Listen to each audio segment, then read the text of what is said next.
Okay, have to change the title. I forgot about that.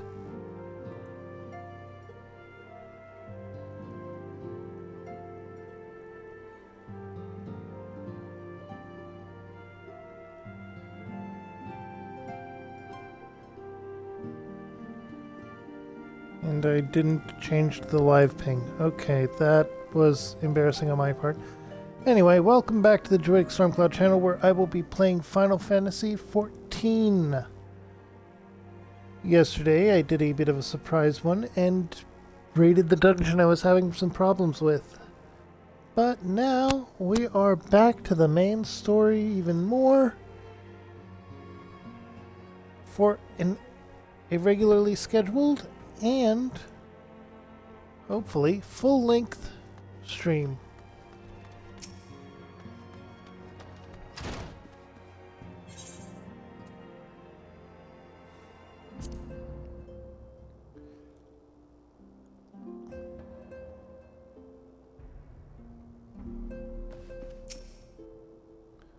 It's good to see you hale and healthy, Kiara. I received word from Ida and Paplamio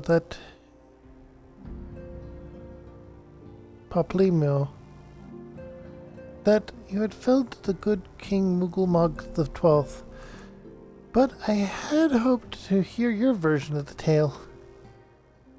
So it was as they said, summoned with the same methods used by the Beast tribes and taught by the Askians. Though unfortunate, this incident did at least serve to remind the Elder Seedseer of our usefulness. Her offer of additional support could not have come at a better time. My thanks, Kiara. Ooh, level up. And Stone 4? Oh, Stone Mastery is good.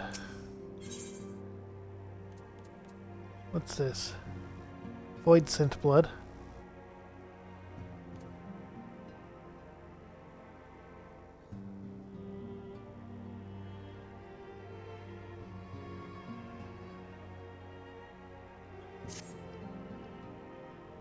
Owing to the tireless efforts of all concerned, we are at long last ready to bid farewell to Vesper Bay.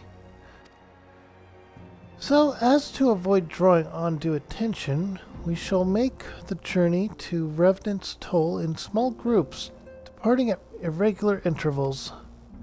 Lest you doubt, it is still my intention to conduct future operations openly, but on this particular occasion, the need for caution overrides all other concerns. The move north is one ponderous caravan would only serve to invite attack. It seemed only right I should be the last to leave, and I would have you remain with me until the end, Kiara. Upon my departure, the Waking Sands will formally cease to be our headquarters, and the premise will be given into the care of Uringar. I had thought to relinquish the property, but he was quite adamant that I had not the heart to disagree. These walls have borne witness to some of the brightest and darkest moments in our Order's history. Mayhap it is best that we do not forsake them entirely. Uringar shall remain here and devote his energies to studying the nature of primals. By the grace of the 12, he will one day discover the permanent solution that we have sought for so long. Of course, he will not be alone. Alicia will continue to work closely with him as well. Should they require our assistance, I have their assurance that they will not hesitate to contact us. Speaking of Uringar, would you inquire of him if any tasks remain undone? I cannot escape the feeling I've forgotten something important.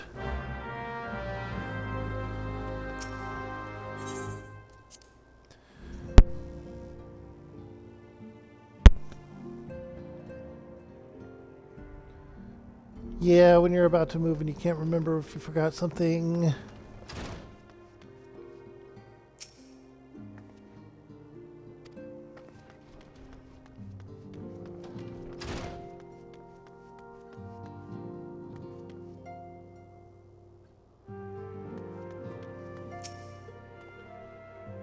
Thou art ever welcome, Kiara, but I require no assistance.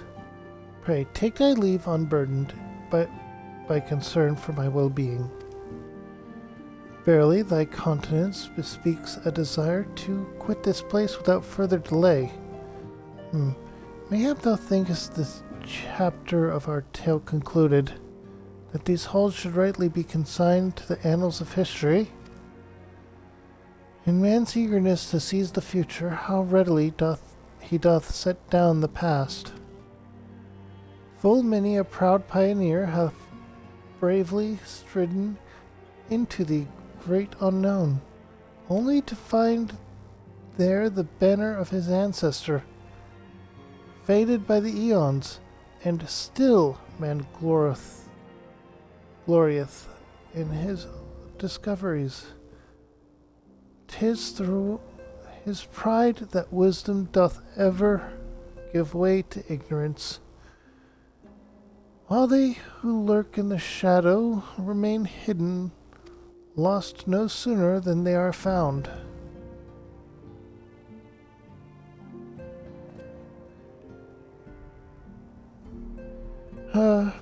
Be not offended, Kiara.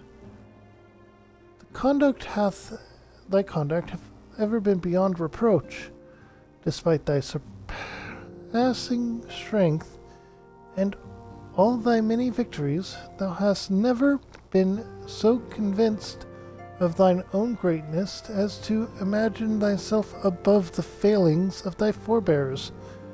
Mayhap it is the echo which hath opened thine eyes to the lessons of history. Would that the same could be said of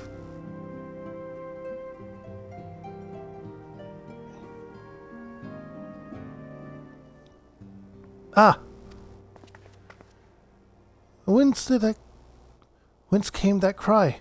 The Solaire? 'Twill forfend the excellent.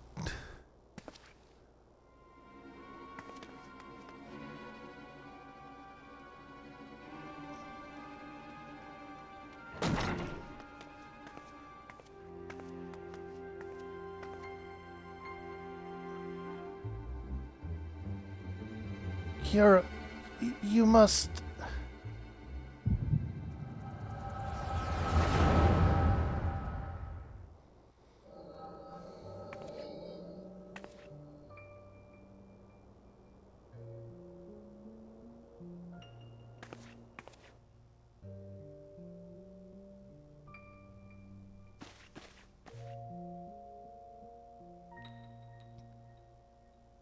Tell me, Luixio, would you have done the same?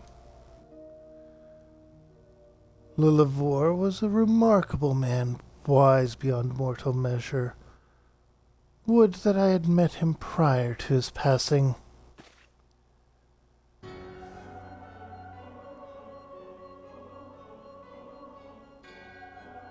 An Asian here? How?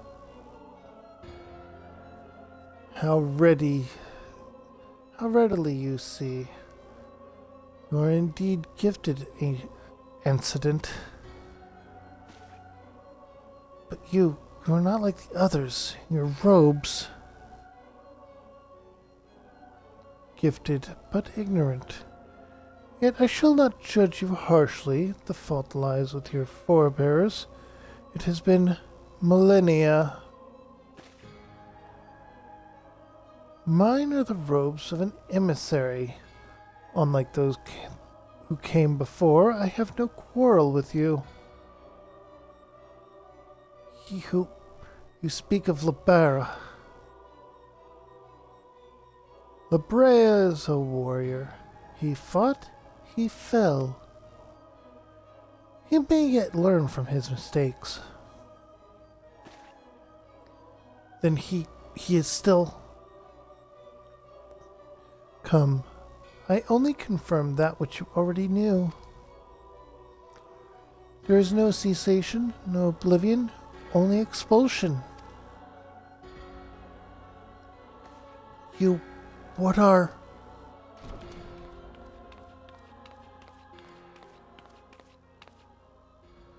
We're ready when you are, my lady. if there's nothing else. Is something the matter? I feel the same way. After everything that's happened here, it feels strange to leave, but I'm sure we'll get used to Revenant's toll. Well, I'll let you say your goodbyes. Take as long as you like, my lady. We shall depart whenever you're ready. So those without the echo can't see him. It is only to be expected. She lacks the gift and the knowledge both. To her, we are indistinct. I do not understand. Shadowless, fleshless, formless. What truth there is in each tale is diluted by time and telling. Knowledge dictates expectation, and expectation colors perception. Thus did she perceive not. So it is with all but a chosen few. Even you, when young, could not see with eyes unclouded. You know nothing about me. Nothing! The gift grants you clarity. It grants you focus. With it, you may in time come to see us as we are, rather than this crude approximation. La Brea did not think so highly of the echo. La Brea is wrong about a great many things. The echo is indeed a gift, albeit one you have yet to master. And if we did, then there would be no strife between our peoples, for we would be of one mind. I leave as I came, in peace, incident. May we meet again as friends. Wait, stay where you are.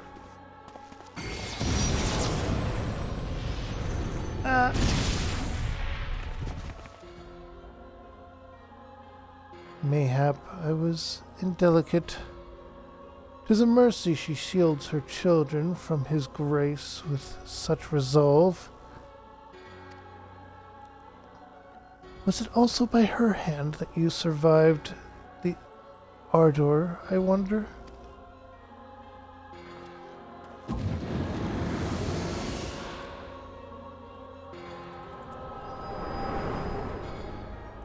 Interesting.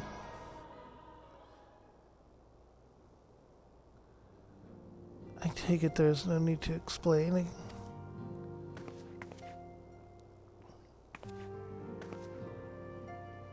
Save your concern. He did mean no lasting harm. Whatever his intention was, it was not to kill.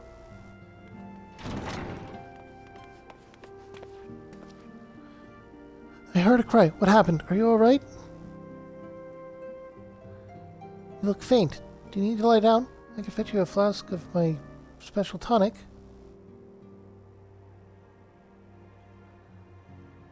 Berengar, send word to the students of Baldesion.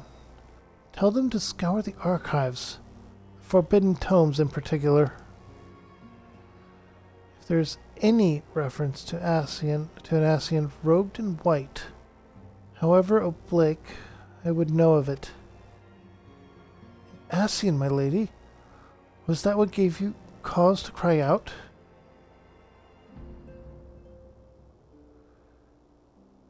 I did but moments ago glimpse a figure clad in white set forth from the Viking sands. Yet Ascians are wont to employ teleportation magics. Why would one be so brazen? I know not, and care not. Find him, Kiara. Turn every stone in Vesper Bay if you have to. Pray attend me, Tataru.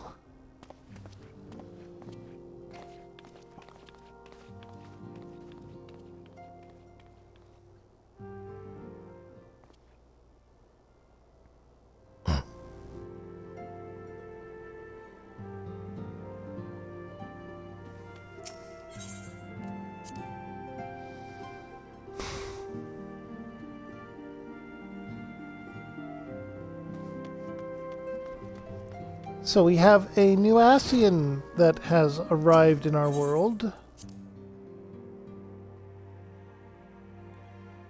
With an interesting perspective on things, all considered.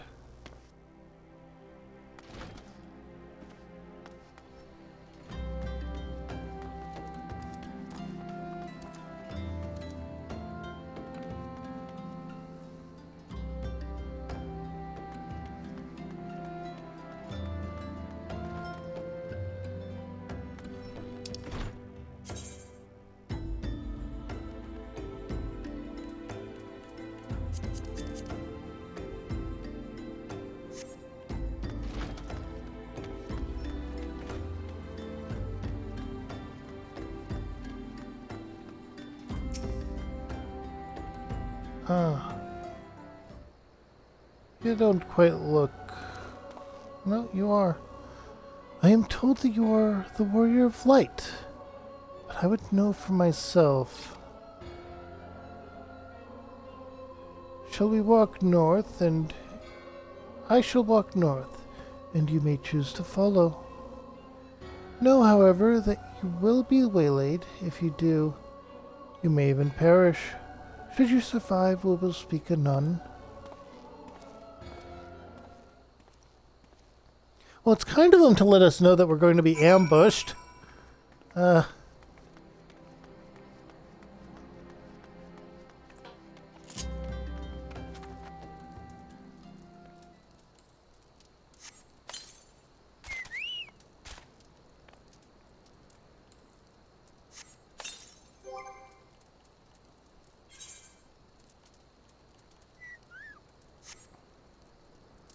Also going to change up my minion for a random. It's the puppy.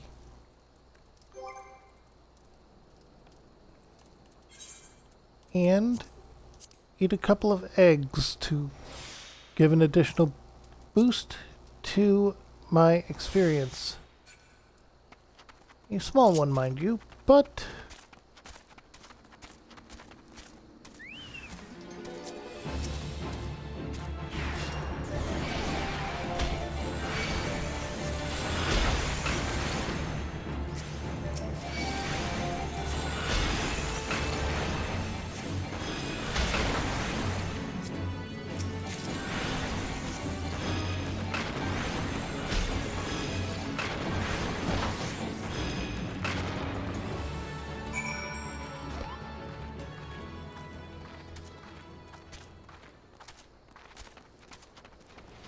Okay.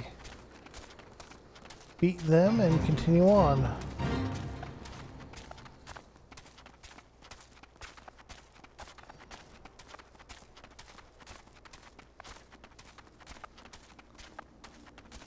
Another ambush.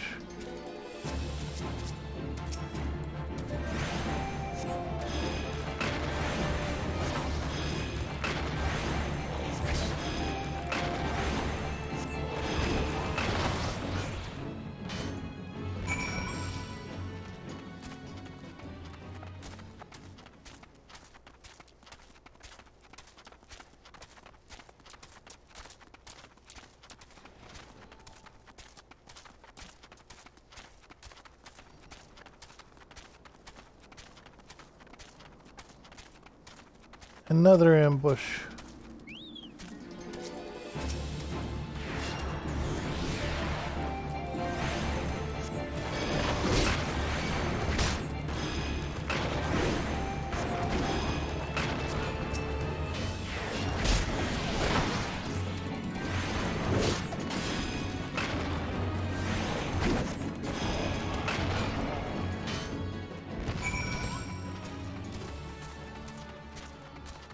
Approach the white-robed Ascian. 0 of 4, so we're going to have 4 segments of him talking.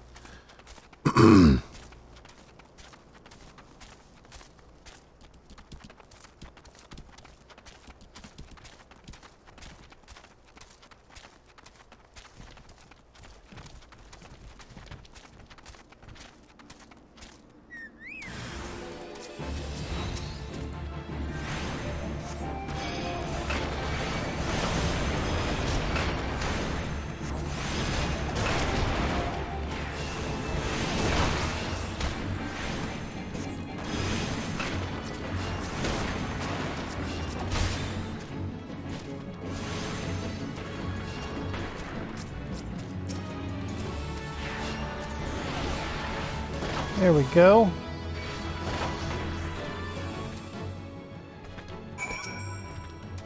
No, it was just 4 black-robed Dacians.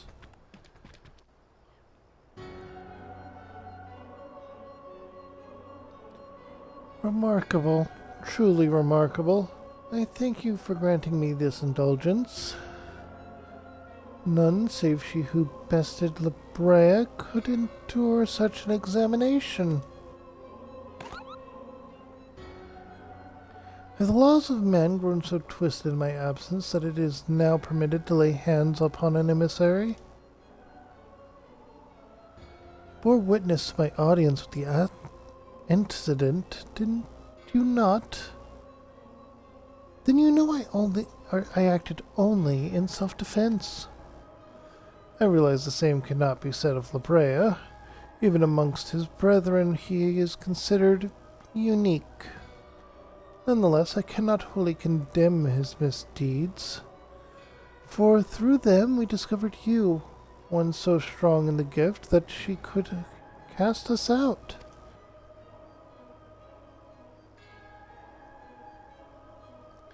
Your mother favors you still, that much is plain, but surely you must feel it. Her influence wanes, and her strength shall soon be spent. These lands, these people, this world, all shall soon change. As it was, so shall it be, as it should always have been. Doubt my claims and question my motives if you will. Only believe me when I say this. Name. I am Elidibus, emissary, bearer of the word of the one true God, and we shall meet again.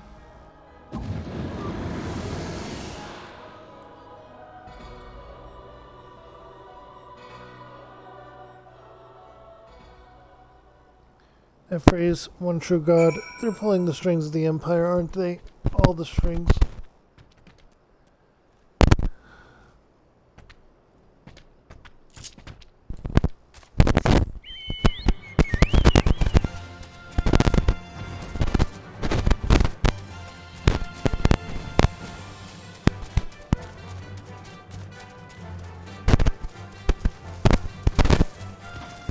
This is the wrong way.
This has a lot of implications.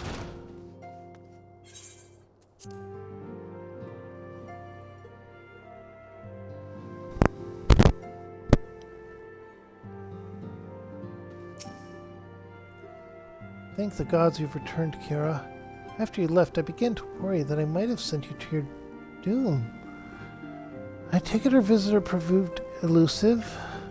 Beg your pardon? He was waiting for you? What did you do? What did he say? As it was, so shall it be? Of when does he speak? And of what exactly? The words of this Eldibus portend much but reveal nothing, save perhaps a measure of disdain for Labrea. I had hoped for answers, but it seems I shall have to be content with a wealth of additional questions.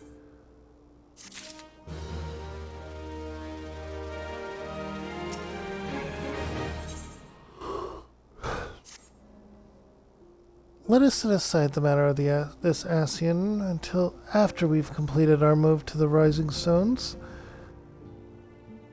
There is but one final favor I would ask of you before I depart. I believe I mentioned before that my father was a member of the Alamigan resistance. The truth, however, is more complicated than that. As far as the Empire knew, he was their spy.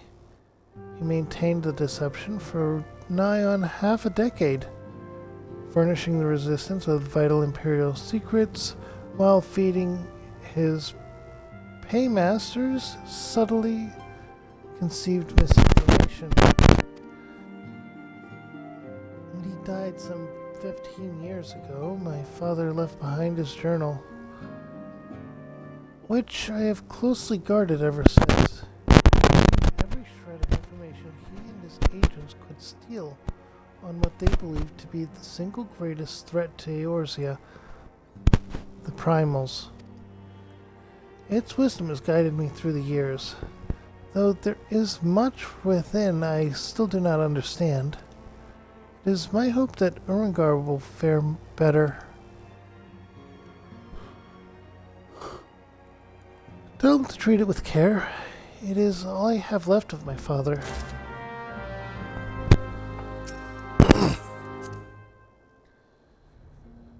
I am absolutely sure that Urengar would treat it with care.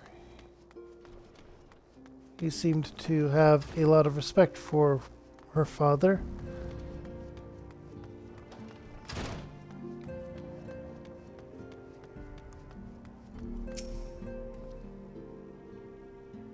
I thought thee departed. To what end dost thou linger?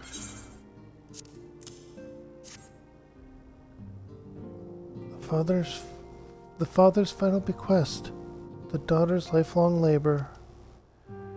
It is no small thing to surrender such a cherished memento. Well can I imagine the accident's pain. Upon my honor, I swear to spare no effort in the study of these materials, lest my lady's sacrifice be in vain.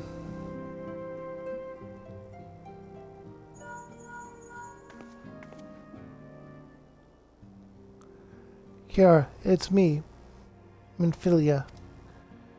Forgive me, but I could wait no longer. I have departed for the Rising Stones.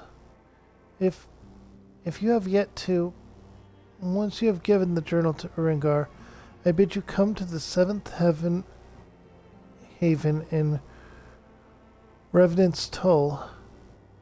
Tataru will be there to show you the inside our new headquarters. Assuming you have already attuned to it, you may wish to make use of our new Aetheryte in Revenant's Toll. After all, it is right on our doorstep.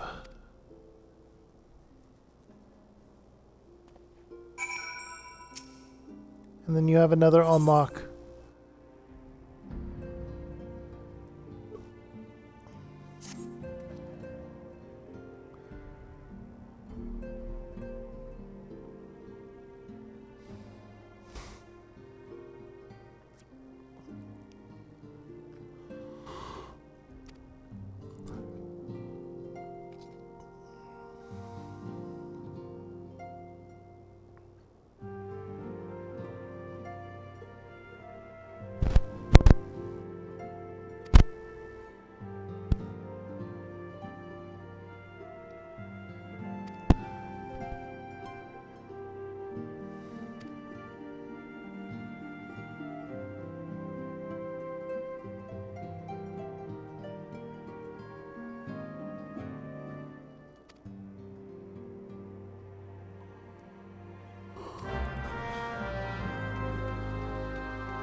funnel isn't quite full yet, but it's getting there.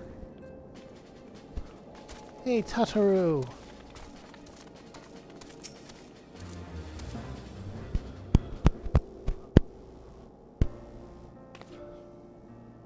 Oh, Kiara, you're here. Good, good. We were all wondering when you'd show up. As I was just telling your rest of receptionists here, I'm pleased to inform you that all the documents have been prepared and all signatures signed. The Rising Stones is officially yours. Splendid. From this day forward, I will spare no effort in seeing that it is as welcoming and comfortable as a home or for us as the Waking Sands ever was. That said, this shall be somewhat intimidating. This is all somewhat intimidating, is it not?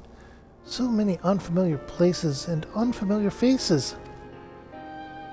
Revenant's Toll is populated mostly by adventurers, which means, as you might expect, that there's quite a bit of coming and going. Emphasis on the coming, at least of late. What with the investigation of the Crystal Towers hitting full stride, I've lost track of how many fortune seekers and scholars have shown up in the past few days alone. However, hoping to unearth ancient secrets. I don't suppose the towers piqued your interest as well.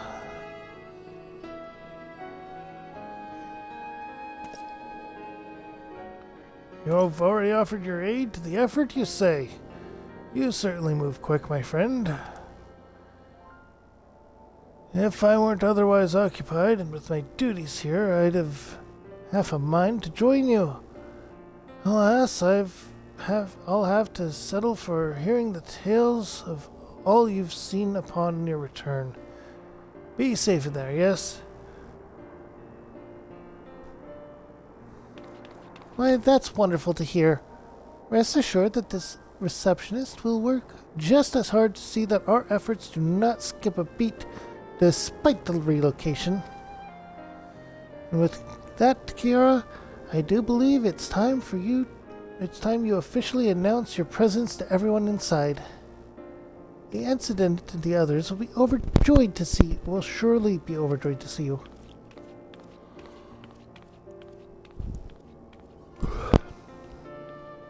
This is a problem I have when I'm reading and chatting, in order to greetings, it is going good. Glad to see you in the chat. Do not skip the cutscene. In order to progress the main story scenario, you must first complete certain quests in the Crystal Tower series.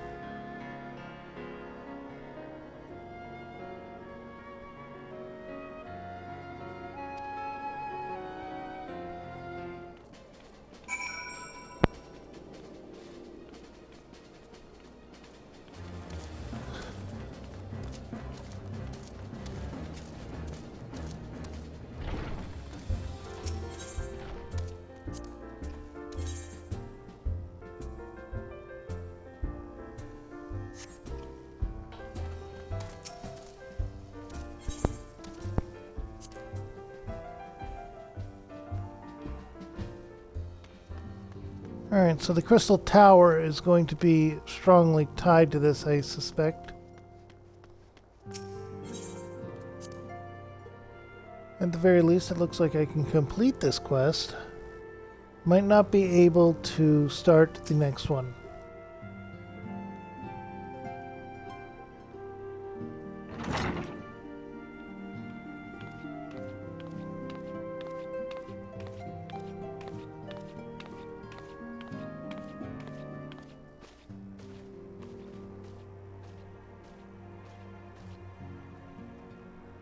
Well, it's certainly spacious.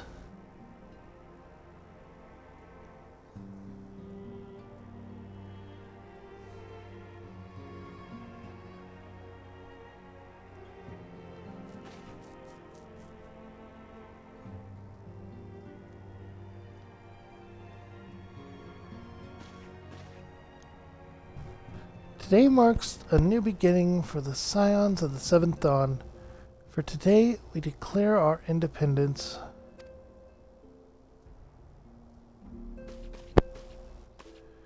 We shall henceforth be beholden to no nation, but serve all of Eorzea's people proudly and openly. But this does not mean that we will sever our ties to the Eorzean alliance. On the contrary, the antecedent and I shall endeavor to strengthen them.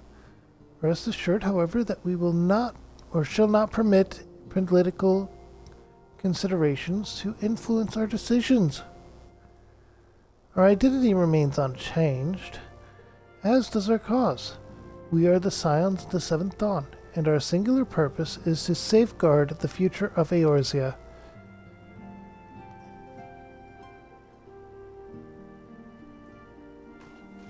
For Eorzea!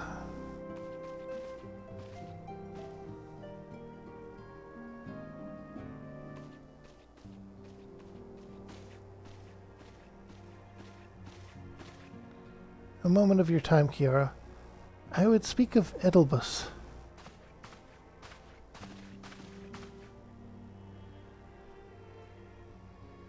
Pardon the intrusion, my lady, but the matter which bringeth me here, pardon the intrusion, my lady, but the matter which bringeth me here it will admit no delay. Mine every attempt to contact the students of Baldessian hath been met with silence. No one will respond? How odd. Allow me to try.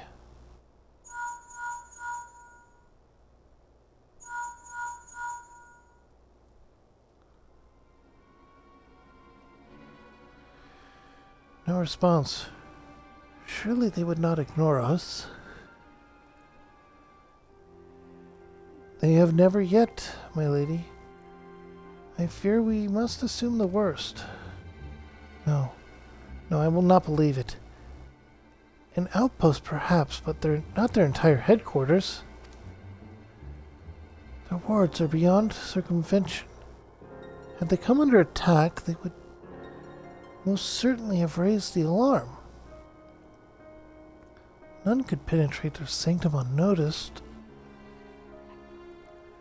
But for those who lack the gift and the knowledge both... Oh no. Contact your agents in the field at once. If aught has befallen the students of Baldessian, they may know of it. Though the thought of it pains me. Until such a time as we have evidence to the contrary, we must assume the worst. Accordingly, we must needs seek another source of information on Elidibus.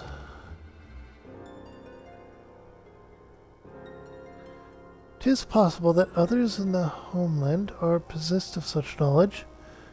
Be fairly warned, however, they are unlikely to yield it unconditionally. Do what you must.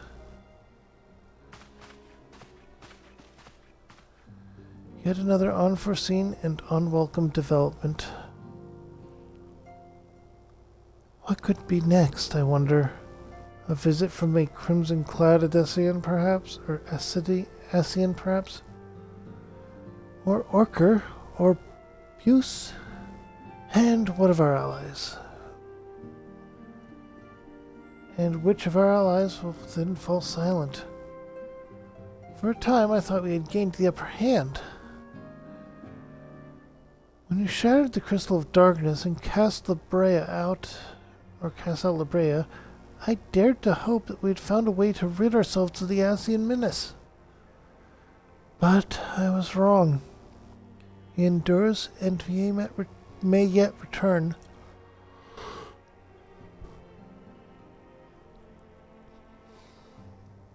On that, I have no doubts that Elidibus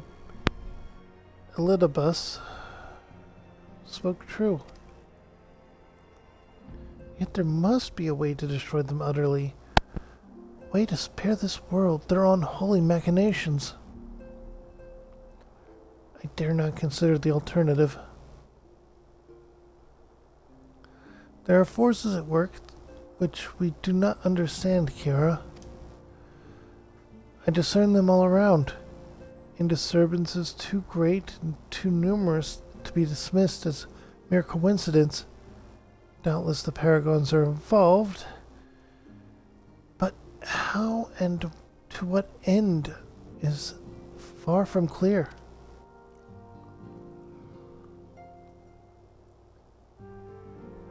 I know not what will come, but I do know that we will rise to meet it as one.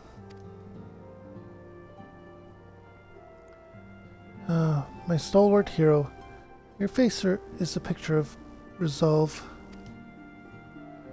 I know that you will be ready when the time comes. With luck, however, that may not be for a while yet. Pray, return to your private affairs with my blessing. Should anything arise, you will be informed.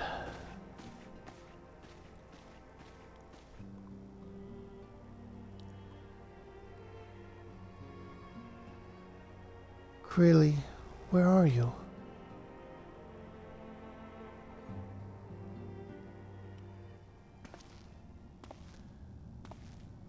Also, I do apologize for the delay in responding to you.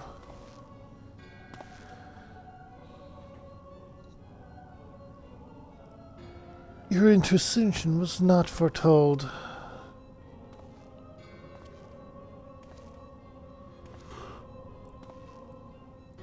You object? We question. Our plans are in motion. Your intentions unclear.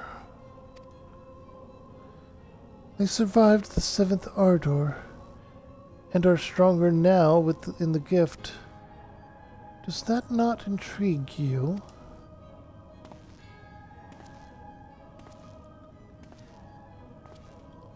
No, it does not.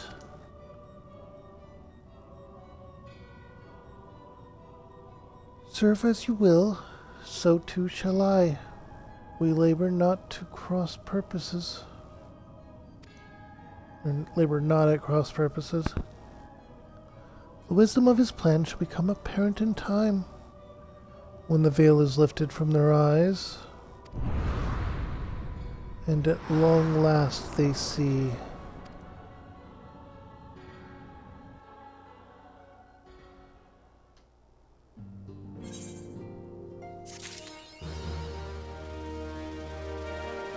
The realm awoken.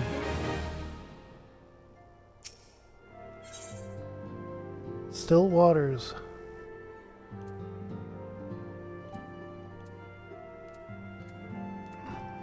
I'll get the one with skill speed. Hey, and there is a achievement for that.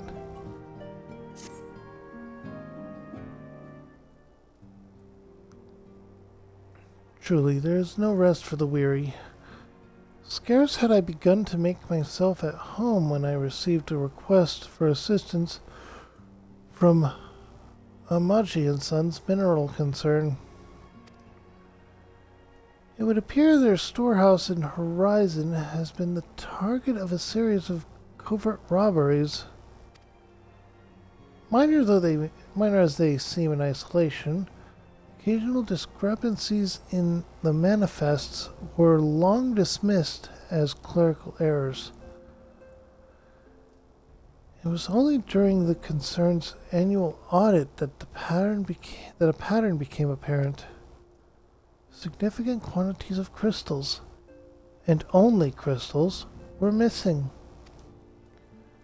I need hardly tell you what that may imply.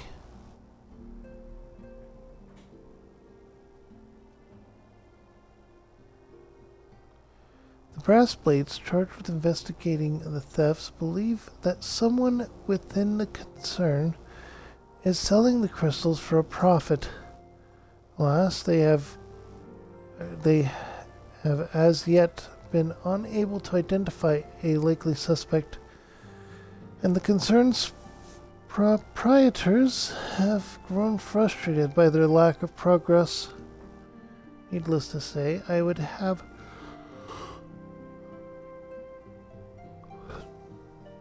not have agreed to intervene had the stolen goods been of merely monetary value.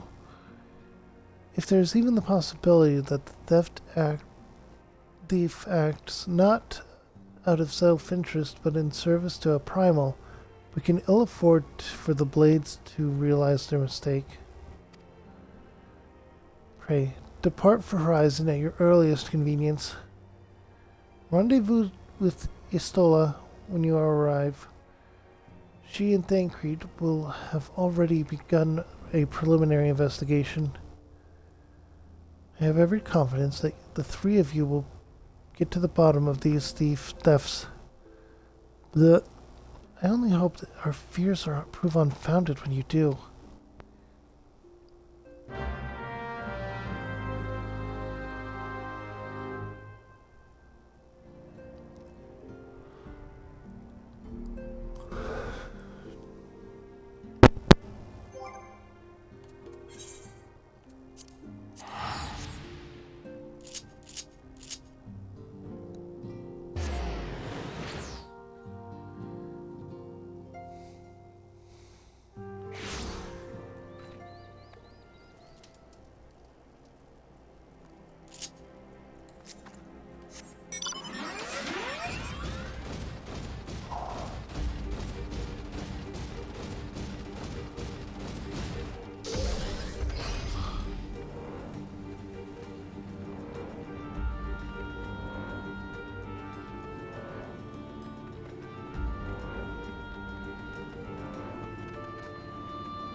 The new staff is what I had gotten from the loot chest as a white mage.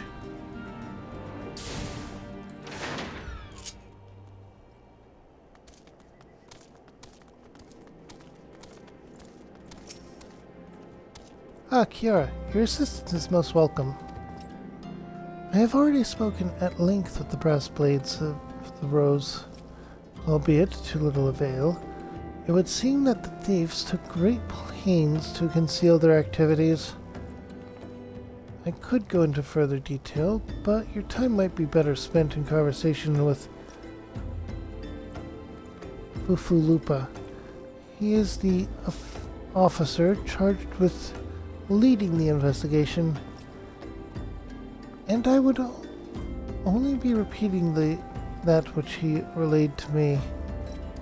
If aught eluded my attention, mayhap it will not elude yours.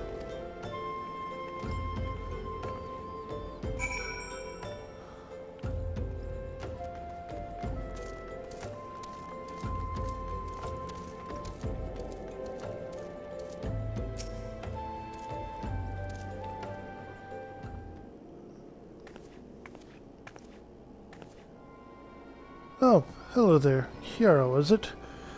Istola said to expect you. Terrible business, these thefts. We've yet to confirm the quantity of crystals stolen, but I dare say it may be greater than... but never mind that. I have news to share. A short while ago, the driver of a heavily laden carriage refused to halt for the inspection and broke through one of our checkpoints on the Royal Allegan Sunway. The cart bolted off towards eastern Thailand, where, thank the gods, I hear that our colleagues were able to apprehend them without further incident. A speeding carriage? That would seem a curious choice for thieves of such proven cunning. Yet the Amaja do have a foothold in eastern Thailand. And what of their cargo? Did they carry the crystals we seek? We should be receiving a report any moment now, but I fail to see what else it could... Did you miss me, friends? I'm back, but I fear I come bearing disappointing news. Or on second thought, Perhaps it's good news after all. Thancred, where have you been off to? I figured you had everything under control here, so I took a brief excursion to the east to check up on our Amaja friends. And, wouldn't you believe it, I happened to see a runaway carriage on the way, and was even able to do my small part to help my friends in the Brass Blades intercept it. In all my years, I have never seen such a prodigious quantity of somnus. The Blades were calling it the greatest hauls they've ever seen. Stolen crystals, on the other hand, were nowhere to be found. Is that so? Alas, I suppose we have no choice but to resume our search elsewhere. We should reassess our options as well. Come with us, Kiara.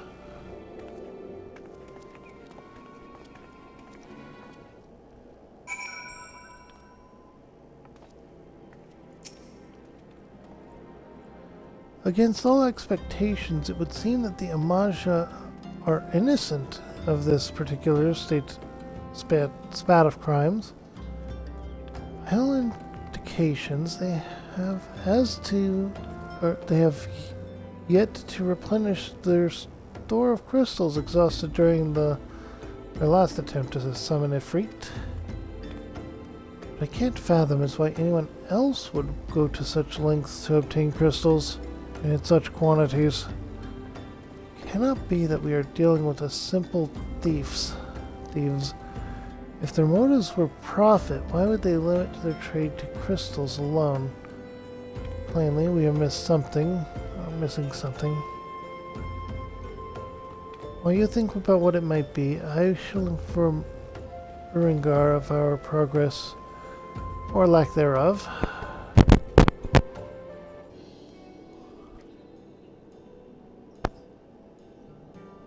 Now then.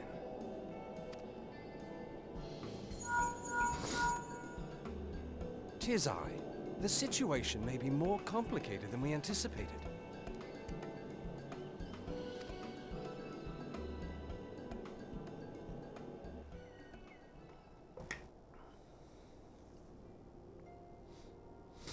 Indeed, I shall remain watchful. Ere thou goest, another matter requireth thine attention. A young maiden, full eager to... Wherefore inquirest thou of her fairness? Very well. Be she damsel or devil, I shall direct her steps to Revenant's Toll. Save thine insinuations for one given to such impropriety. Thou shalt not find me amenable.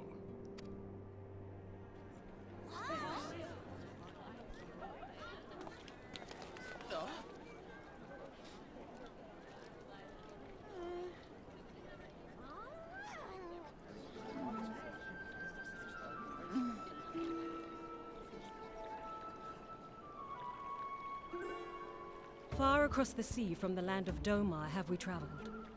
We seek audience with the ruler of these lands. Who here speaks for you?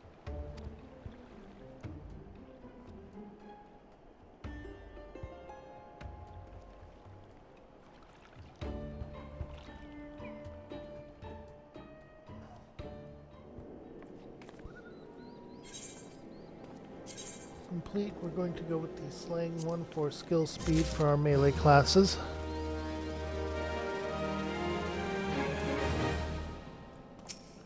And we can pick up the other one.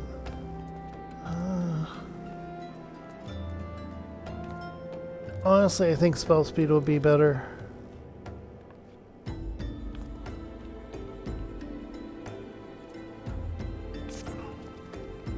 Any bright ideas? A solitary flash of insight? No? Well then, for want of a better suggestion, I'd say we try picking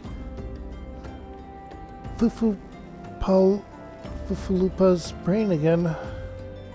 Who knows, if we work together, we may yet find something of use nestled away within.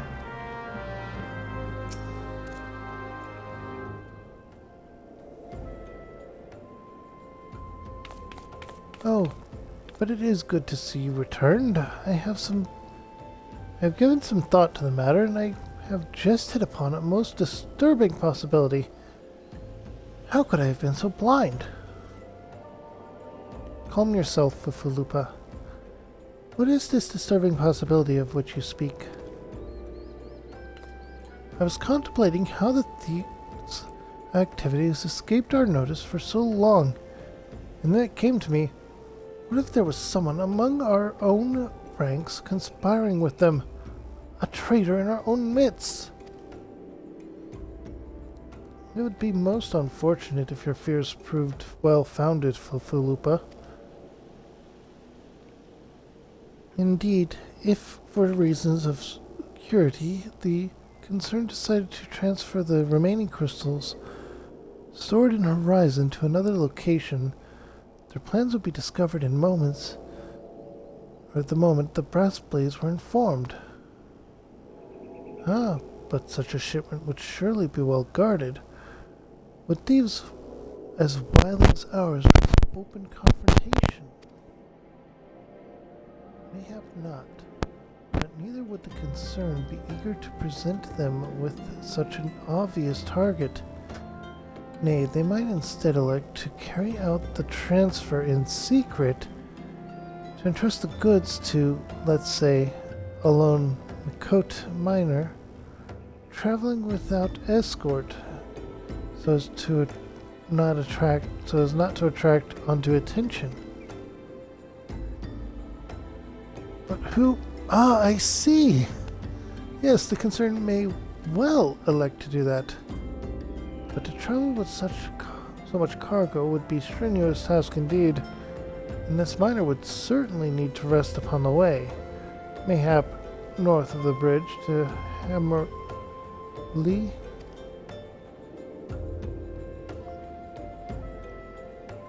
A fine spot for a rest, would you not agree, Kiara? You lie in wait to the north, and I shall do the same to the south. Forgive me, friends, but I have received new orders. I must inform my men at once.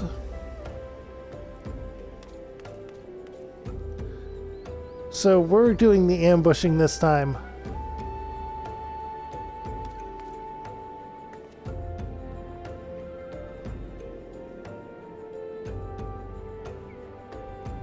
Call me a cynic, but I would be surprised if these thieves lay down their arms and surrender. See that you come prepared to offer them some encouragement.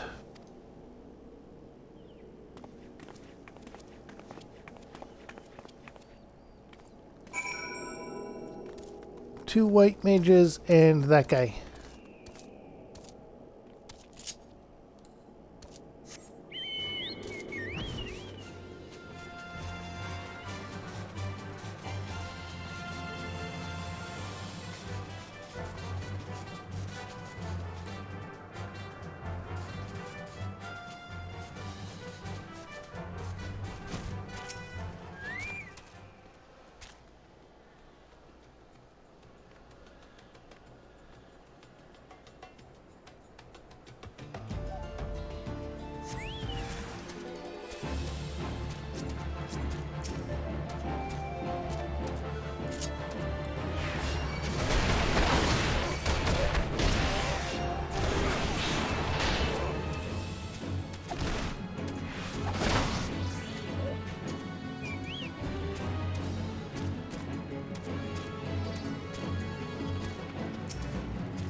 Stubborn to the last, as expected.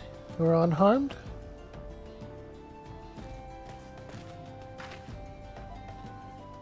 Gang of sea wolf thieves. In Thalen, no less. I suppose there's a first time for everything. Sea wolves? All of them? Aye. And with all the same taste and facial tattoos. Blue, in case you were wondering. Our thieves are a long way from home.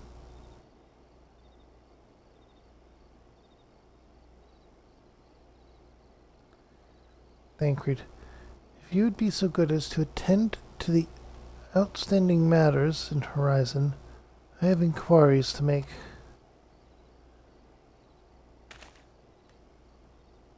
To Horizon, then. Fufulupa will want to hear about your meeting with the thieves.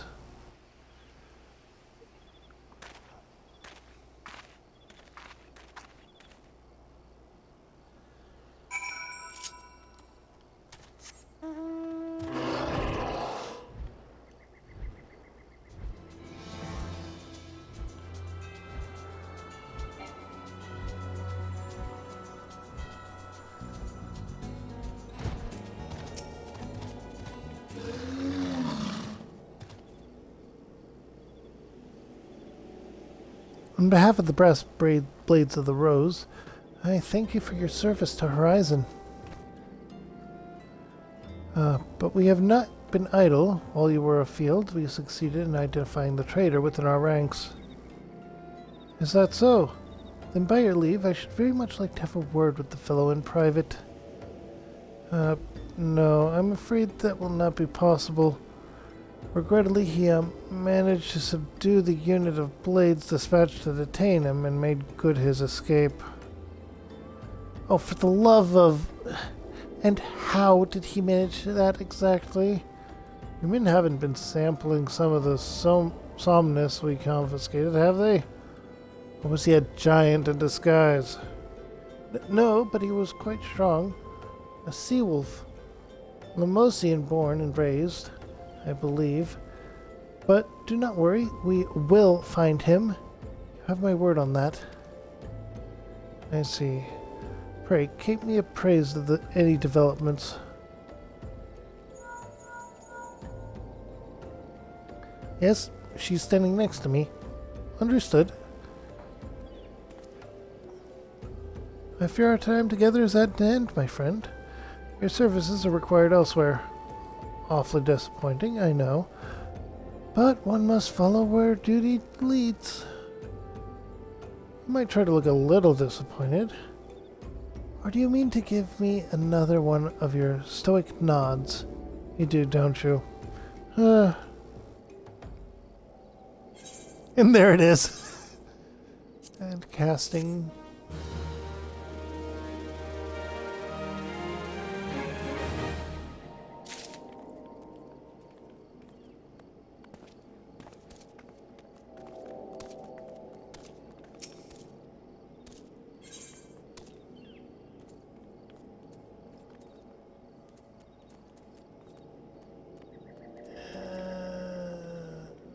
I'm gonna go with the money. Mother of Exiles, huh?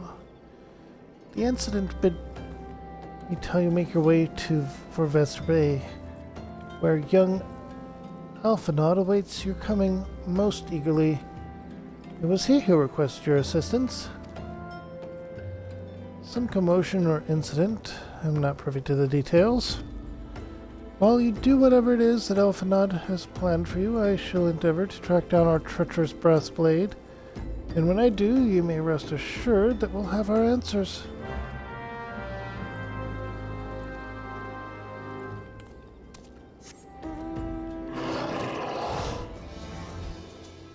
I get the feeling that he's the type that will give physical encouragement to confess.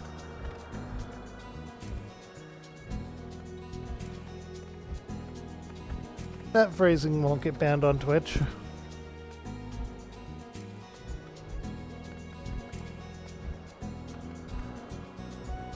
And covers both sides of it.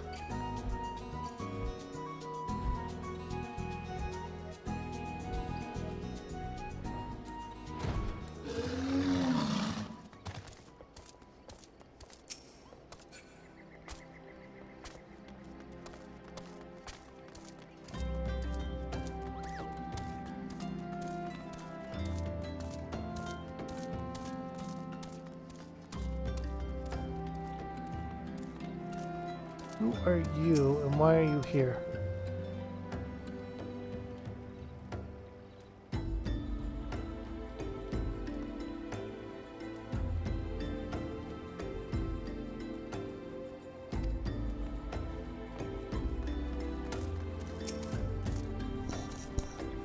You are late. No matter. I know where our visitors are headed. From what I have been able to gather, this vessel belongs to a band of Domans who seek an audience with the Sultana. You are familiar with Doma, yes? And Othard? Well, like the rest of the nations of the Eastern Continent, it is ruled by the Garlean Empire. Given our visitors' unannounced arrival, as well as the state of their ship, I suspect they did not leave their homeland under the best circumstances. Needless to say, I should be very much interested to hear their tale, and more importantly, what they know of the current state of affairs in the Empire. Such information could prove most useful. We would be fools not to pursue this opportunity, do you not think? Come with me to Ulda, Kiara. Unless I am mistaken, and I am rarely mistaken, we will find the Domans bickering with the Sultan Sworn on the royal promenade. You are uncertain of your role in the proceedings? Insurance. If our guests are not themselves Imperial agents, it seems fair to assume that they may be being pursued by some. And if not, who better than you to have on hand in the event of an unforeseen diplomatic incident? Besides, I do so enjoy your sparkling repertoire. Satisfied? Good. I shall see you in Ulda.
Okay, let's go this way. Wait a minute. Is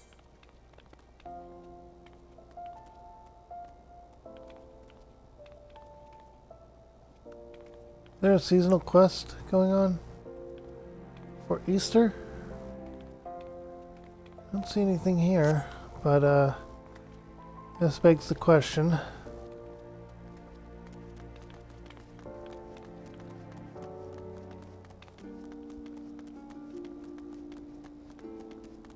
I'll have to look into that.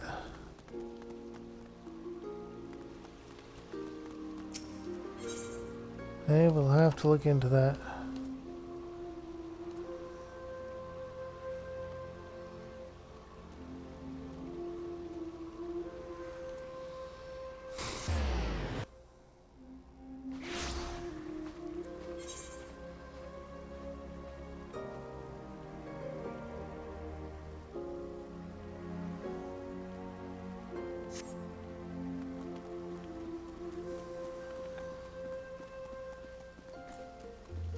Coming through, I'm a white mage, but I'm also a paladin, so...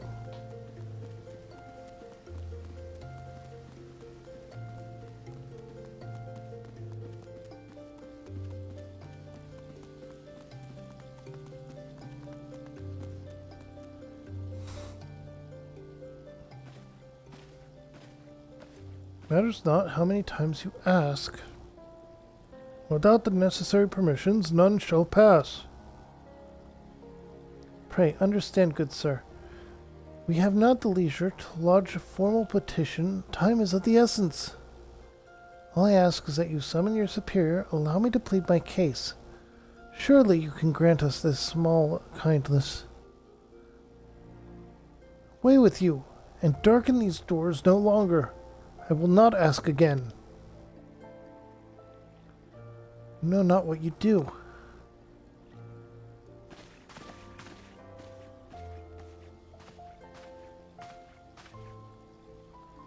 I gather your pleas fell on deaf ears.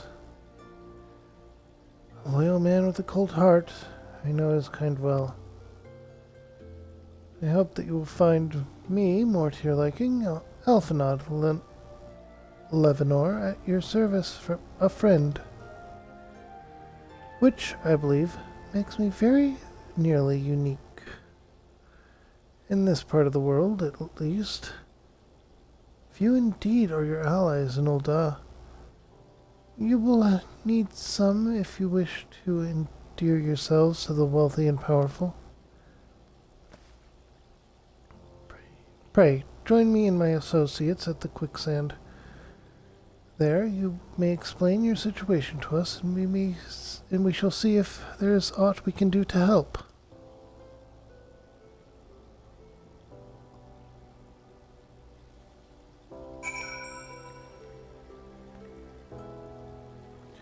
Alright, and now we go to the quicksand.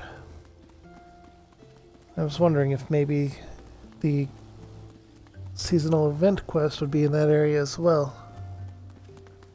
It's interesting that's in Ul'dah. It could very well be in Gridania.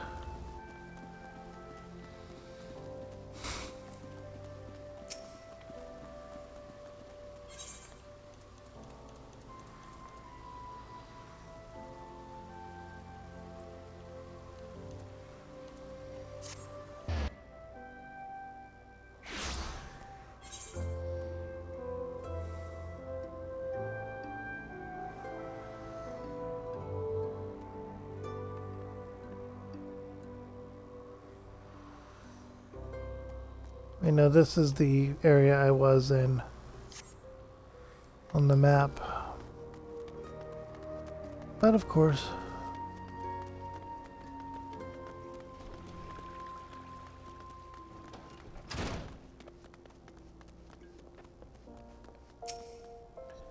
Alphanod.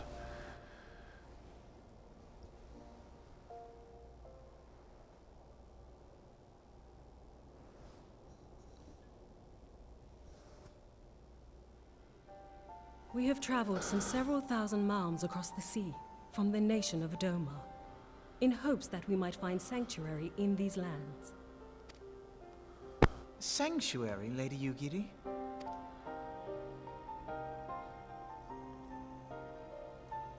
Aye. Lying within Othard, Doma was under the dominion of the Garlean Empire, as I'm sure you are aware.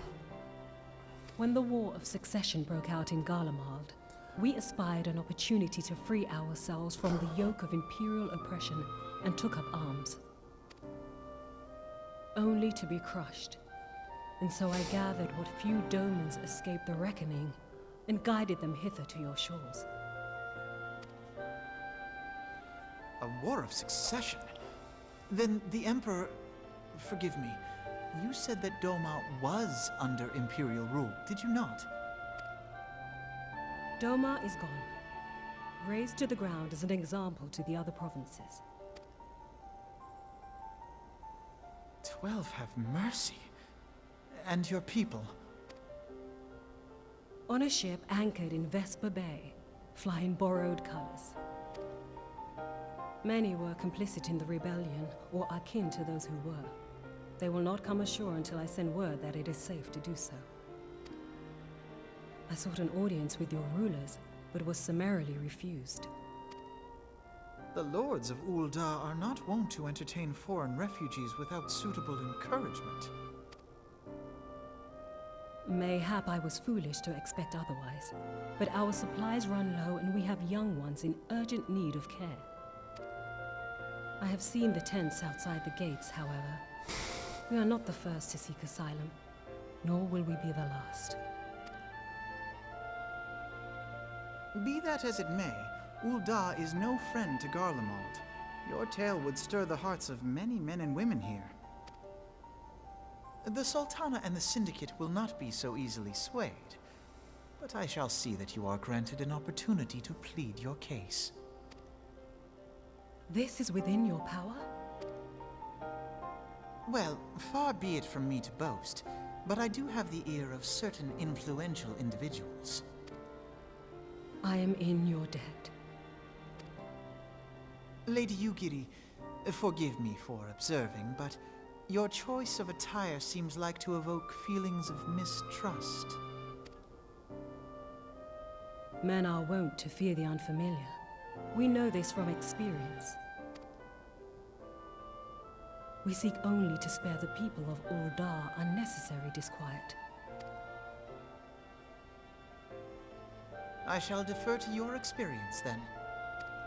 I thank you for your understanding. It seems I have urgent business with the Flame General. I leave our guests in your capable hands.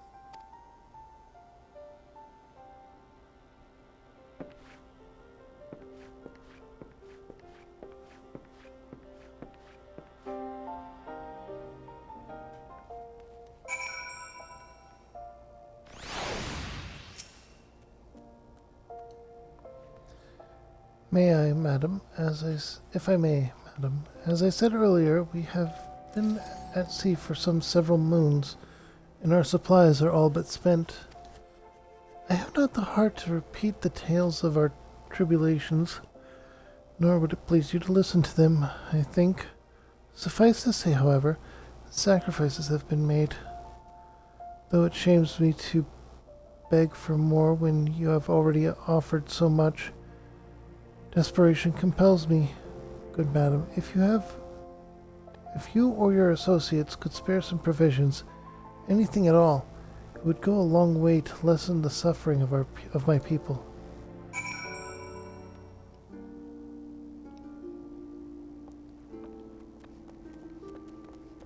Speak with Mamodi.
Oh, in the wing. Oh, right. They're the proprietor, aren't they?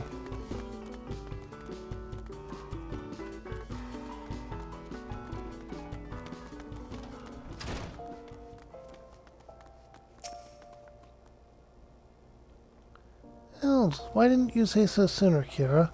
Of course I'll help you. You couldn't have picked a better day.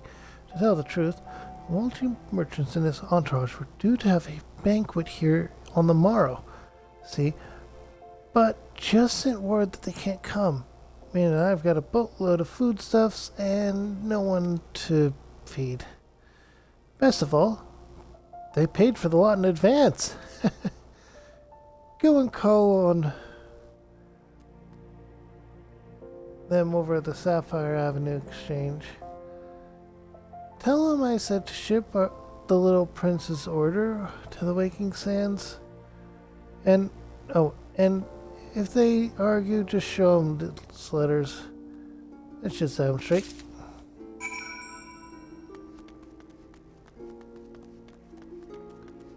Thank you.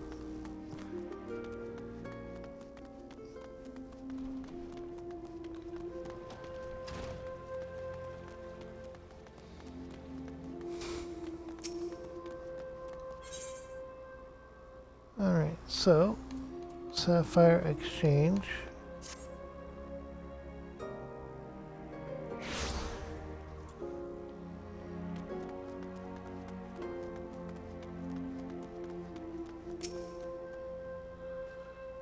My, that's an rather odd request.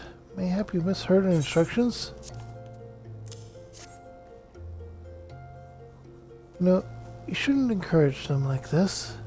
They'll start to expect it. You mark my words.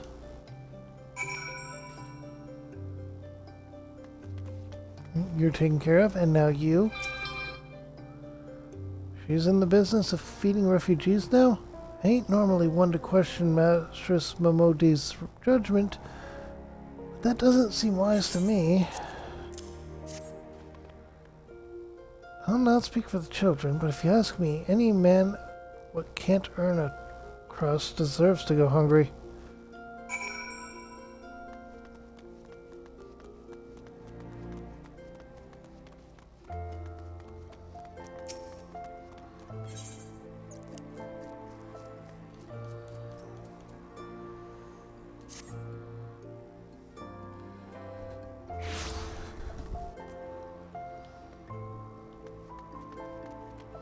And with that, we head back into the sands.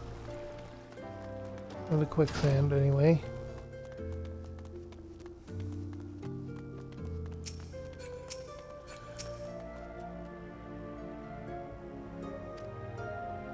Didn't give you any trouble, did they? Good. Now go and tell Lady Yugiri that it's all in hand.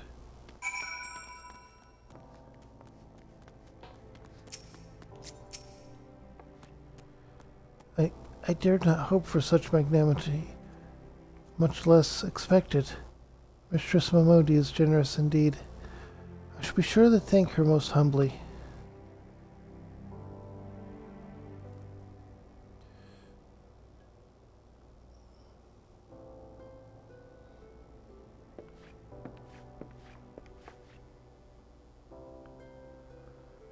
Lady Yugiri, I briefed the Flame General on your situation. I think you will be pleased with his reply. We have been granted an audience? Before the Sultan and the Syndicate both. We should return to the Royal Promenade at once. You have done much for us, Master Alphanod. I swear we shall return the favor. Naught is owed, Lady Yugiri, for naught has been given. This small favor you fairly won with your words, and it is with your words that you must win the favor of the Syndicate. And I shall choose them with care. You will be accompanying us, yes? Good. Your presence may serve to remind the Syndicate of the true meaning of philanthropy, and that nothing so unpalatable will be required of them. Assuming the Domans are willing to earn their keep. Come, the Flame Journal awaits us in the Royal Promenade.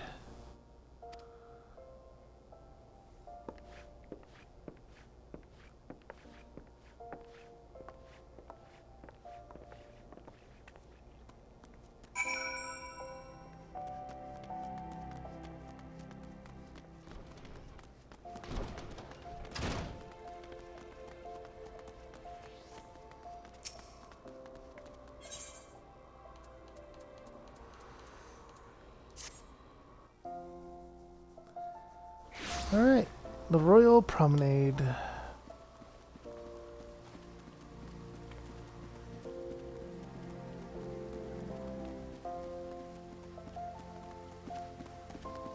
Promenade.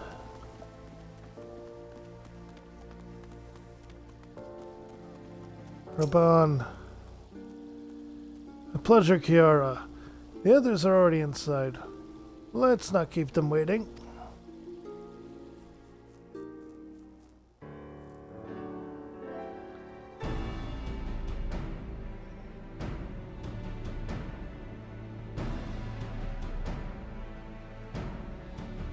Ayugiri of Doma, I'm honored to meet you at last, Your Grace. To mark this auspicious occasion, I should like to present to you the finest treasures our humble nation has to offer. Alas, the circumstances which have brought me here today have divested me of both time and dignity. I come before you as a pauper in direst need of aid, to request that you grant my people asylum. I, Nanamo, 17th in the line of Ul, welcome you to our city. Be at ease, Lady Ugiri. Although I myself have heard the tale of your misfortune, I would ask that you recount it once more for the benefit of the others here present. As you wish, Your Grace. For many years, my nation, Doma, suffered under the yoke of imperial rule, and my people yearned to be free. Thus, when a war of succession broke out in Garlemald, we sought to take advantage of the chaos and reclaim our liberty. Alas, our enemy proved less preoccupied than we had hoped, and our rebellion was put down in the most brutal fashion. Those who survived, how many do they number? More than 200 souls huddle within the cramped confines of our own galleon's hold. Yet this figure accounts for but one of a number of ships which escaped the purge. It is my hope that you will allow us all to dwell within your walls. Should that prove unfeasible, however, I humbly ask that you accept as many of my people as your resources allow. Pray understand, we do not beg a boon, but propose instead an arrangement. We would serve as soldiers or tradesmen until our debt is repaid. What are the Syndicate's opinions on this matter? I, for one, think it's a marvelous idea. Lady Ugiri and her people strike me as an industrious lot, and there are parts of the city which have yet to be fully restored. If they are willing to work, I see no reason not to let them. The head of the Mirage Trust is not known for his generosity. He sees profit in this. I agree. That said, these are foreign refugees. To admit them would require a formal resolution. Shall we call a vote?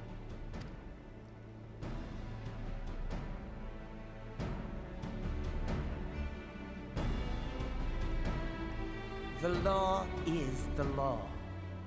Lord Lolorito? Tell me, are you blind or willfully ignorant? Even now, our streets are choked with the displaced victims of the Calamity and Alamigan refugees. They live hand to mouth, subsisting on aid provided by the immortal flames, the cost of which grows ever higher. The wealth of Ul'dah is not without limits, my friends. And need I remind you that these refugees are prone to violence and criminal activity? You have all read the reports, I think. Without homes or employment, it is only a matter of time before men grow desperate and take that which they imagine has been unjustly denied them. Yet, knowing this, you would have us swell their ranks. Mayhap you think the brass blades and the flames are not hard-pressed enough? Some say the chairman of the East Aldenard Trading Company passes Gil thrice daily. This may explain how he came to be the wealthiest man in Ul'dah. Or it may simply be that he's ruthless beyond reckoning. Surely the Sultanate can support the few hundred domins Lady Ugiri represents. That our resources have been taxed, I do not deny. But we are hardly in danger of financial collapse. I move that an exception be made. An exception, Your Grace? I am suddenly reminded of a similar debate some years ago regarding a number of Alamigan refugees, if memory serves. What were your words that day? Yes, the law is the law, and so our visitors remained in Little Alamigo. Mayhap our wise and benevolent Sultana would be so good as to enlighten us as to which other of our laws should not be upheld. Mind your tongue, Lolorito. My lord, I share your concern for the welfare of our great nation, but we must endeavor to take a longer view. You know as well as I that people can be a resource still more precious than gil. Precious or not, they were never yet so reliable. And unlike those who frequent your establishment, I have no desire to gamble with my future. Uldar's greatest asset is, and has ever been, her material wealth. We risk this at our peril. One need only look to Teleji Adeleji's example for evidence of the danger in allowing sentiment to dictate policy. How far the vaunted Mirage hath fallen, both in repute and profitability, since he began employing refugees. How I choose to conduct my affairs is not your concern, my lord. A proposal has been tabled. Given its urgency, I move we forego further debate and call a vote. To accept the Doman refugees or not. Those in favor, I bid you remain. Those opposed, I bid you leave.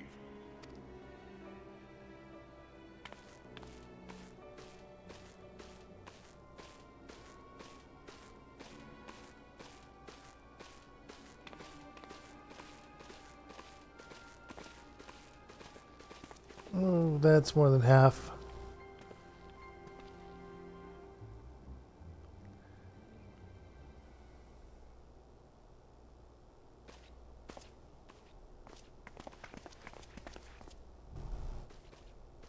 Would that it were within my power to welcome you and your people, Lady Yugiri. As you have observed, however, my authority in such matters is regrettably limited. Without the consent of the Syndicate, I cannot act. I understand, Your Grace, and I appreciate all that you have done on our behalf.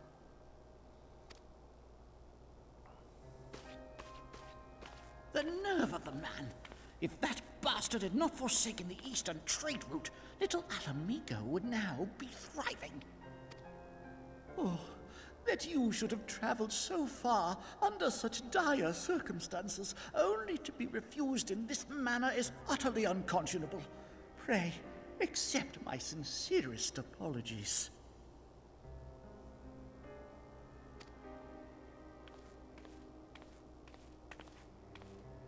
Now that the Empire no longer poses an immediate threat, they see little reason to maintain the pretense of unity. The Monitorists have grown especially defiant of late. Lord Lolorito most of all. But this is neither the time nor place for that discussion.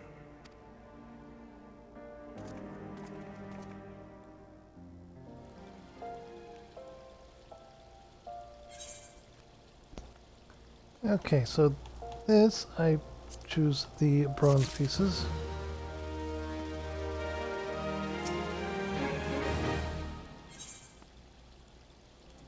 Ooh. Slaying again, it looks like. As you observed, Olorito is not afraid to speak his mind, nor has he like to change it. Oft have I wondered how a man so skilled at weighing the worth of things should be incapable of seeing the value of people.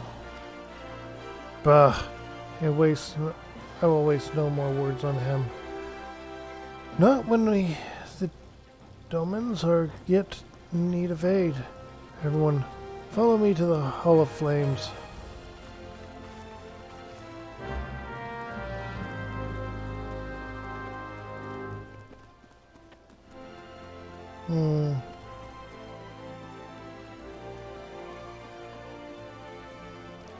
It looks like he is going to be a problem.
Syndicate has spoken, and I see no point in moving that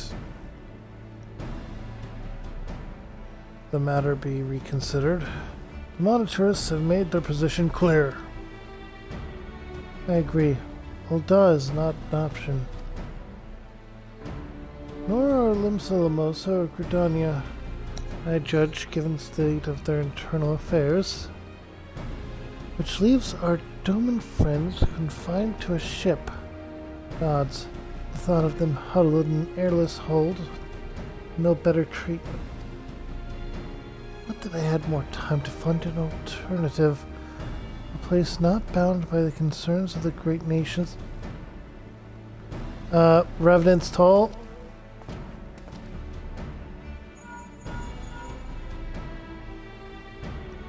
Minfilia? That is precisely what I wish to discuss. I understand the Syndicate's decision. I do. We all wish to preserve that which is ours, especially when we believe it to be under siege.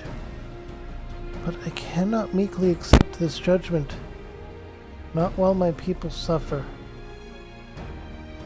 Would it be out of the question for the Sultanate to accept us for a limited time? A week mayhap, or even just a few days.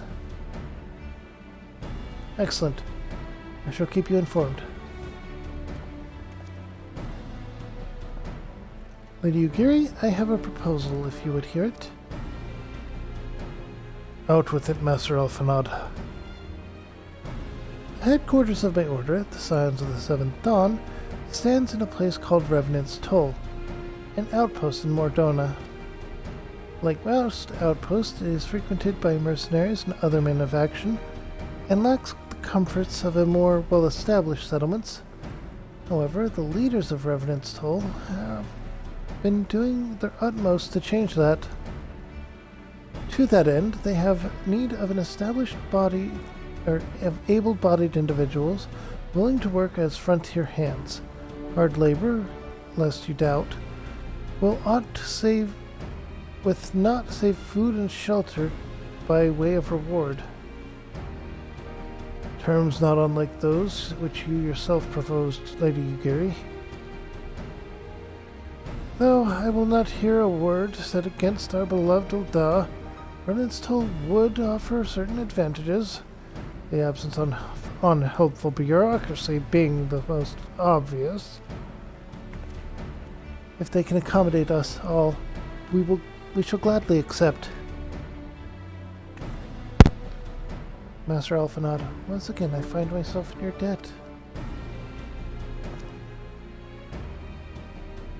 Pray, do not thank me, my lady. The life your people go to is one of hard labor and few comforts, as I told you.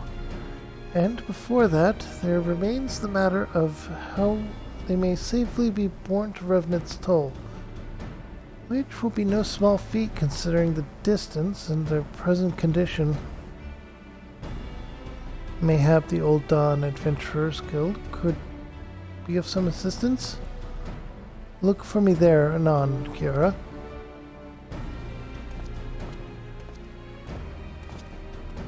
Lady Ugiri, if you and your people would accompany me, we may discuss what an aid the immortal flames can provide.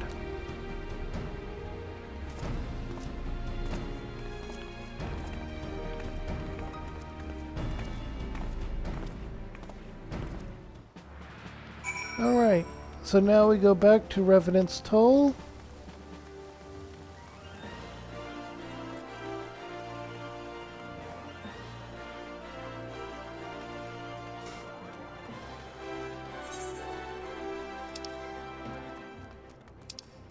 Wait. No. Promises to keep is finished over there. The Adventurers Guild No Claw.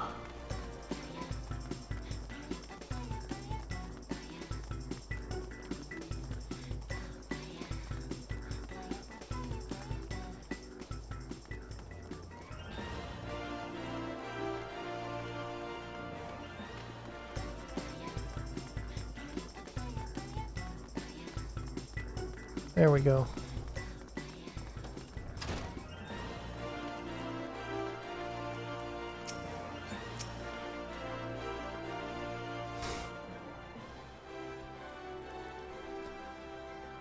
We are concerned that Doman refugees may find the journey to Revenant's Toll to be too much to bear.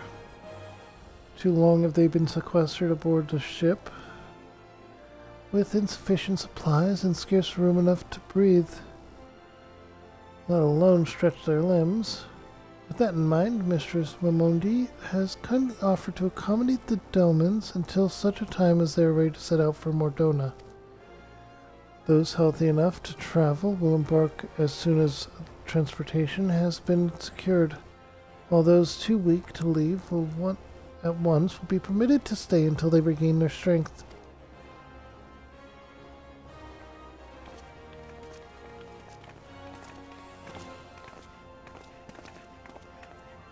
What news? Transportation remains our greatest obstacle, General. Is there aught to be the Immortal Flames can do? I fear that exceeds our mandate. Were it a smaller number, mayhap it would go unnoticed.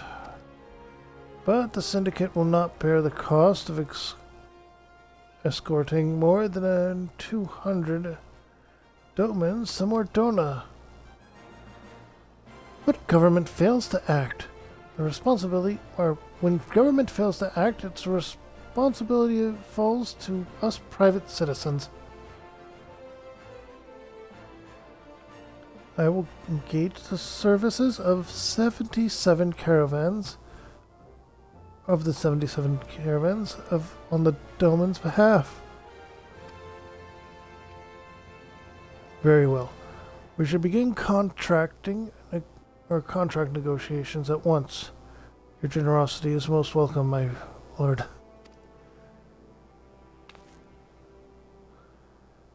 After all that has befallen these good people, it is the least I can do. Come what may, you shall ever have a friend in Ul'dah, Lady Ugiri. And you in Revenant's Toll, my lord.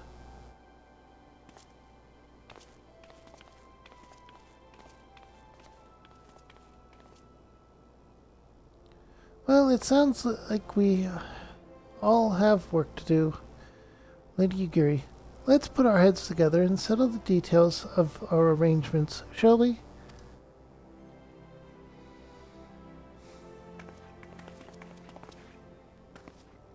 I would entrust the task of escorting our Doman friends to you, after you have rested your own road-weary legs, of course. What say you? And we have it. Hero's Ring of Slang. For skill speed. Also, let's double check that we have everything. Yep, everything is at the maximum. Okay.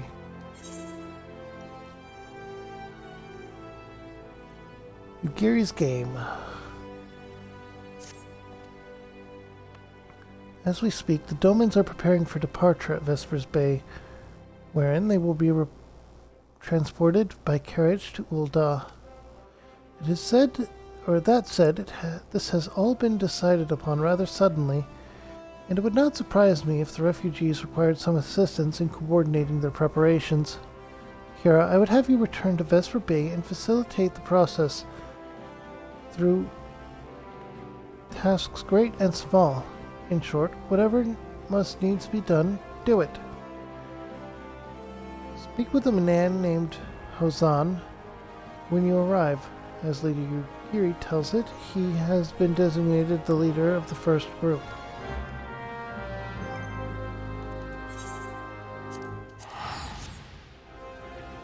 Vesper Bay ticket.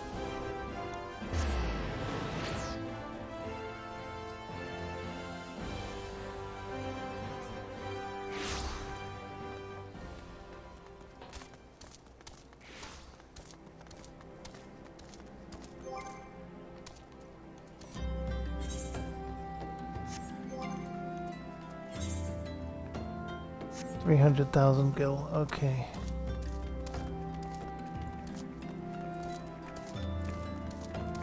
A house needs a few million, and some quests are locked behind it. Not only that, but you also have to be careful and aware of when things come up for the sale.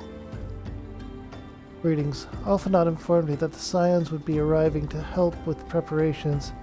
I am honored to meet you, though shamed as well. A great warrior should not be tasked with such trivialities. I knew from a glance what manner of woman you were. I too have some skill at arms, as do many of our people. Pray forgive this trifle, but might I trouble you to help round up the children that have been given into my care?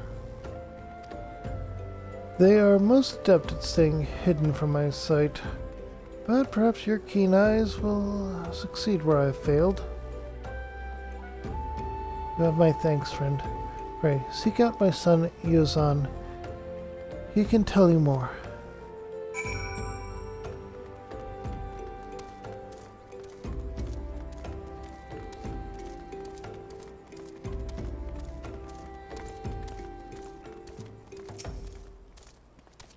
Oh, hello there.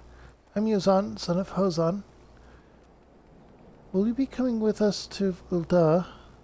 I hear we're traveling by horse-drawn carriages. But don't you think there'll be giant birds that people ride like horses? I still want to try riding one, but... What's that? You're looking for the others. Don't worry, I already told them to get ready for the carriages. I'll need your help, though. We were just finishing a game of hide-and-seek. 3 players are still hiding, and since Lady Yugiri told us to take it really seriously, they won't move until they're found. But Vesper Bay isn't that big, so I bet you can find them in no time.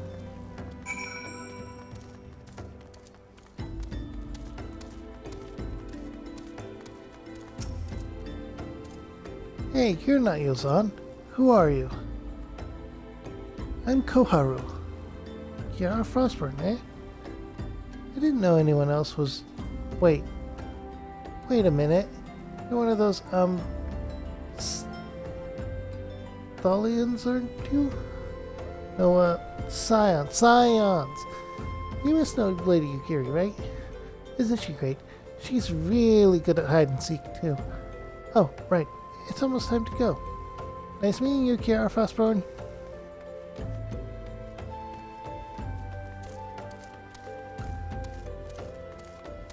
Yep, knew it.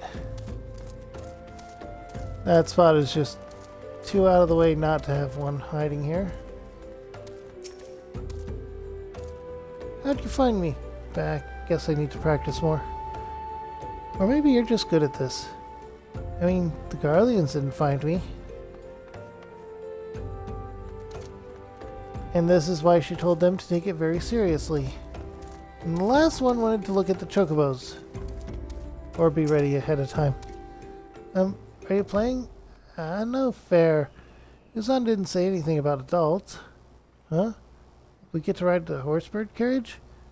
I don't know. Sounds scary. Well, if Yuzan says it's safe, I'll go.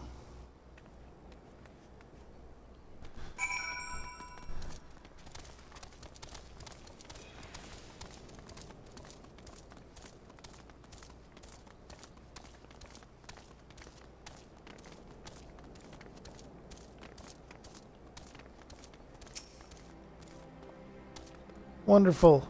All the children are counted. Hide and seek? I see that you're curious. It's quite simple, really. I can already see where it's going. Lady Ugiri thought it best that the children know what to do in case the Garleans found us. I should hope that those days are behind us, but I nevertheless take comfort in knowing that we are prepared. Casting.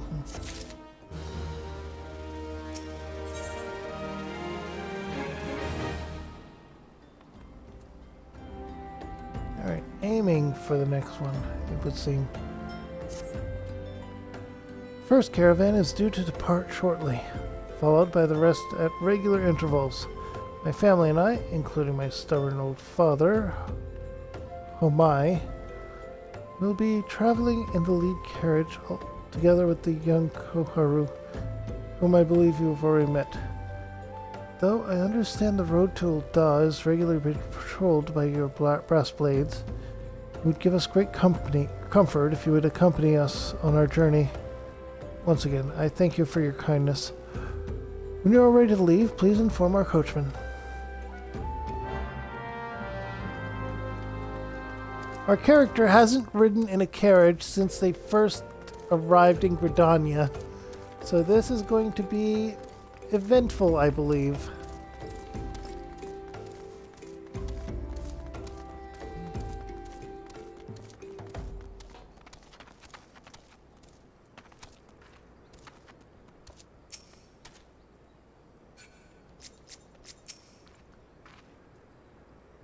Oh, it's just so fluffy.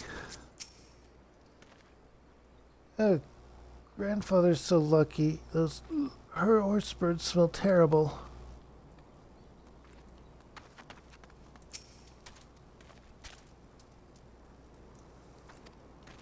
A great beast.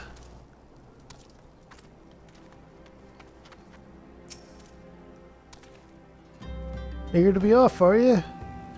Well, I was meaning to have a word with you about that. Runner from the Blade says we might have a problem. Fierce-looking beastie's been sighted south of the bridge to Hammerley.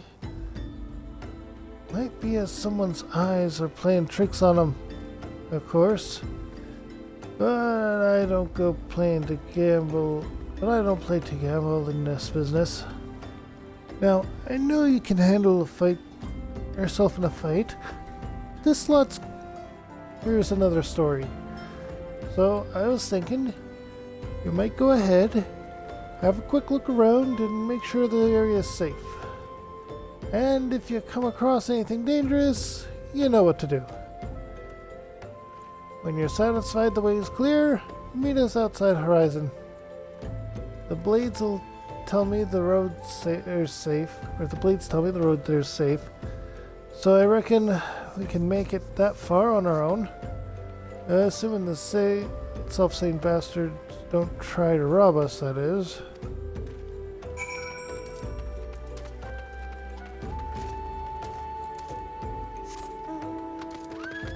I keep forgetting I can move while I'm calling my mount now.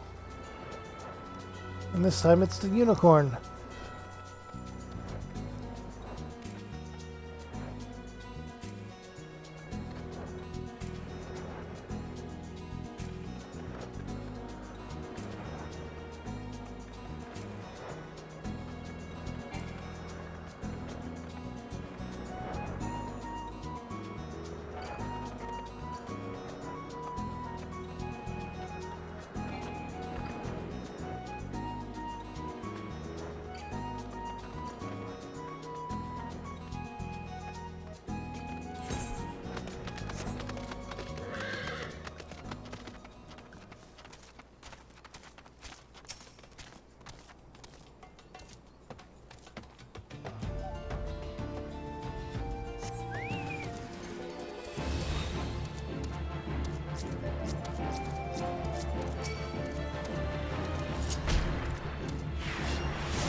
So there was a beastie.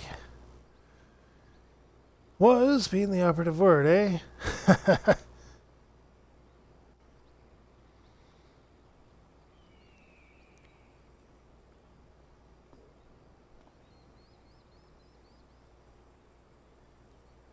Well fought, madam, well fought. If only I were in better health, I should have been proud to stand at your side. Pardon my son, or pay my son no mind. He forgets that his responsibilities preclude acts of daring do.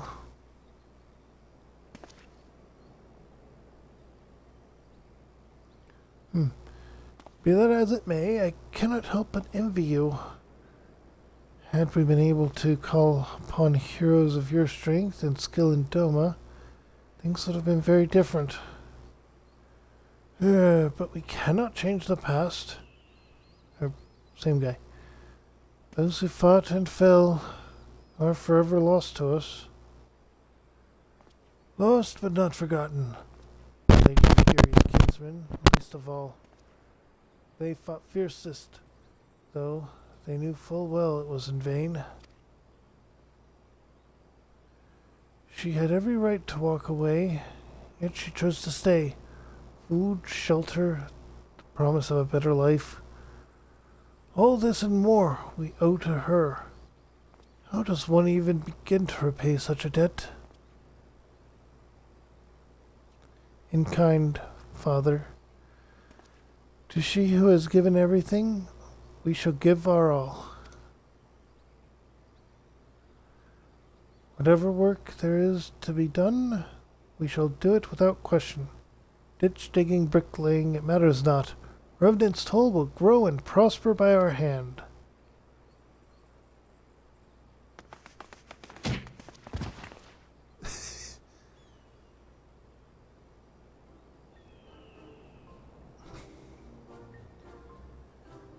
Hey, Miss Kira.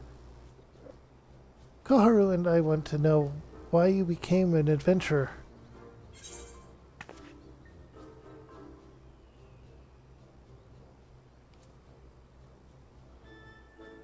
To win glory.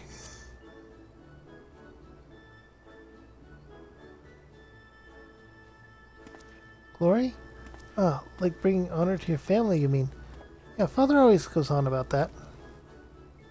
It's my turn. Now, excuse me, Miss Kira, I've got a question. What's Reverend's soul like? Is it pretty?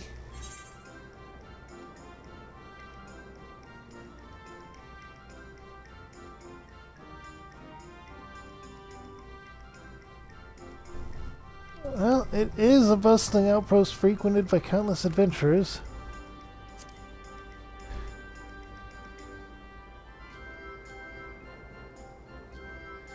You mean there are lots of people who are just as strong as you? Oh, I can't wait!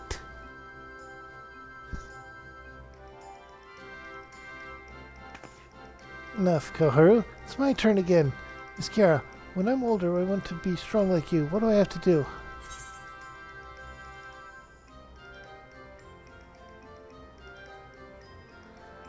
Seek out new experiences and adventures.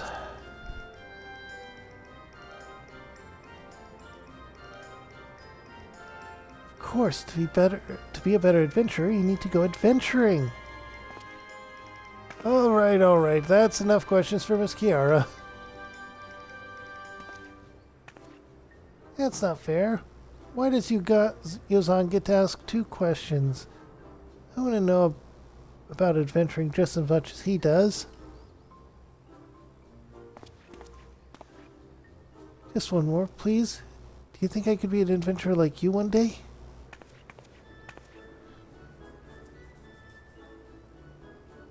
Really? Then I will. Thanks for the advice, Miss Kira. I won't forget it.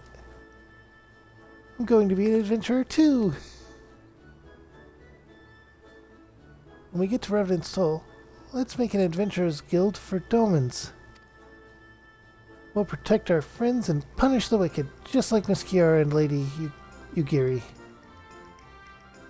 Yeah, just like Miss Kiara and Lady Yugiri. We can talk more about it in the carriage on the way. Will you be joining us?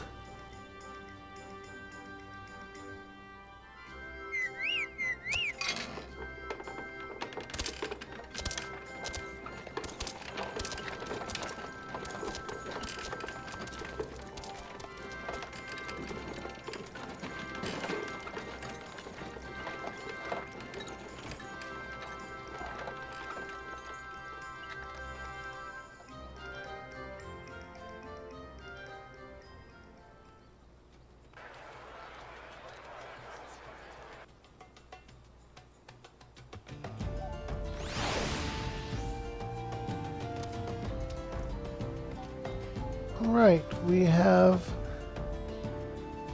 arrived at more or less Ul'dah. Okay. There we go. So we need to speak with them at the quicksand.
Oh, so that's the Viper quest.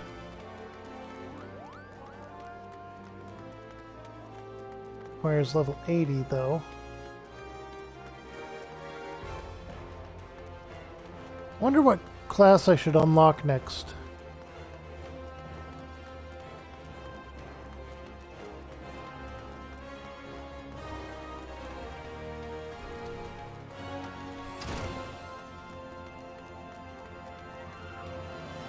Hey, Alphanot, I brought the people. Ah, Kiara, I take it the first group has arrived. Excellent. There's aught else? Or is there aught else? No. I have matters well in hand here. You and Lady Yugiri should travel to Revenant's Toll forthwith. Aiming. It's past time Lady Yugiri met with the guild representative and representatives and Revenant's Toll.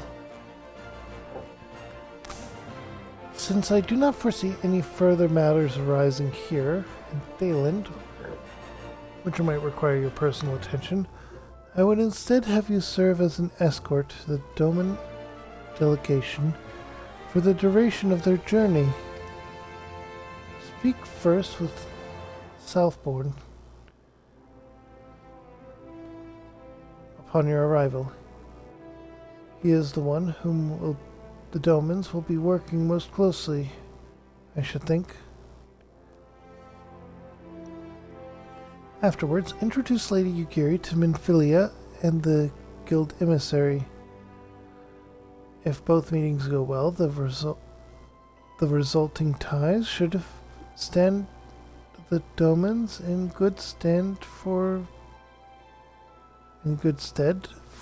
that which is to come. Safe travels, Kiara.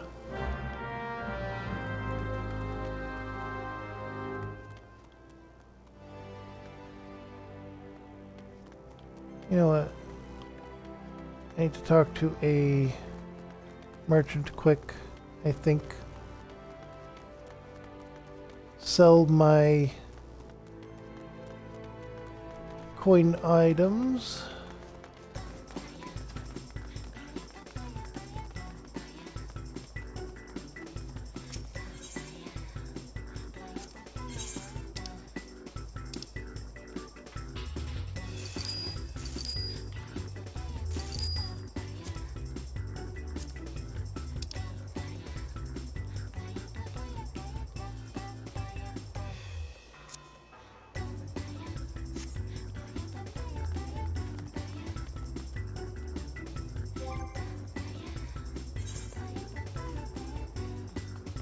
We did not get much gold at all from that.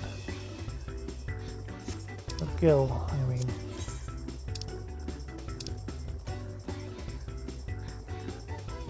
And then I will just teleport to Revenant's Toll, which will be 300 gil. That is manageable.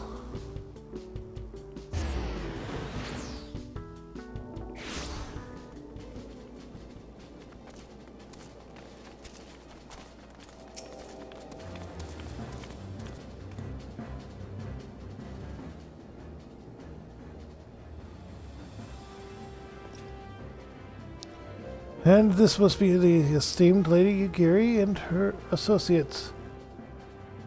I greet you all as friends, and bid you welcome to the toll. I hope you did not find our dearth of fineries off-putting.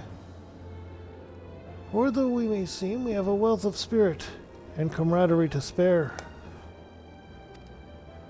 You see, race and creed don't enter into it here. We welcome all sorts, provided they are willing to earn their keep, of course.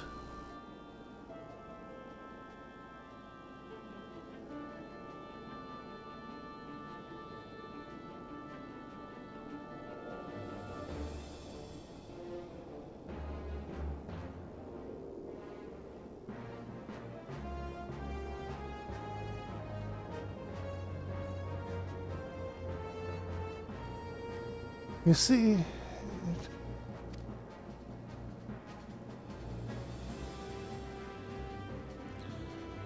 we are no strangers to hard work, Master Slaveborn.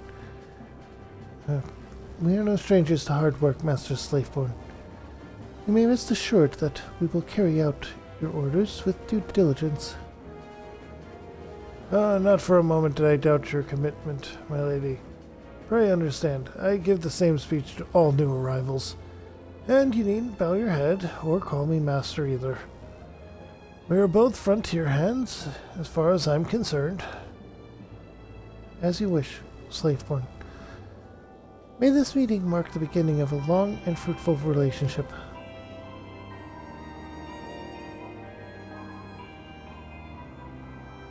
Our guests have yet to meet the incident. 7 Elskira, why are you wasting time with me? See them to the Rising Stones.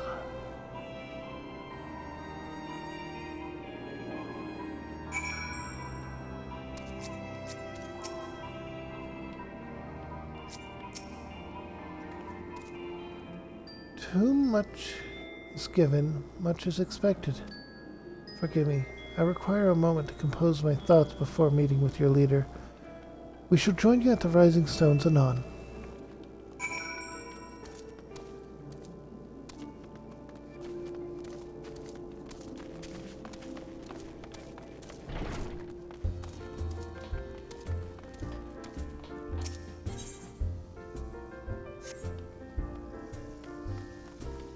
What about you?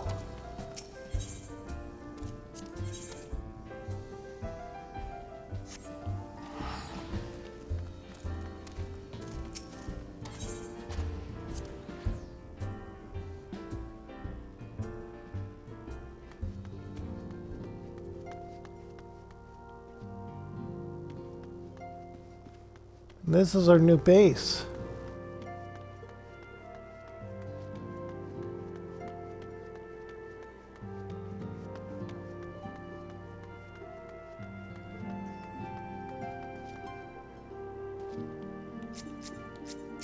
Hey, you came with.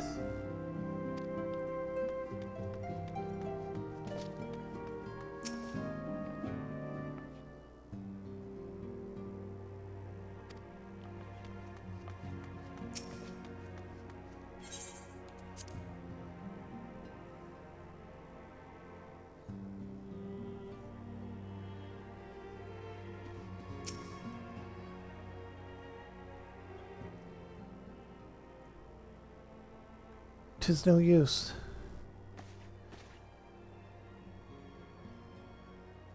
Our attempts to reach the students of Baldasson continue to meet with failure. Uringar has explored other avenues of inquiry, but they too have yielded naught. We will persevere, of course, yet within our hearts the truth is clear. We are but awaiting confirmation of that which we already know. How fare the Domans? I am given to understand you were kept quite busy in Vesper Bay. Mayhap you question the wisdom of aiding refugees when the primal threat remains unresolved. I shall not blame you if you did, nor would I deny that this matter falls outside our normal purview. Be that as it may, I could not ignore the plight of these refugees, not when it was within our power to help them. Lady Ugiri is here. Please, show her in. I should very much like to meet her.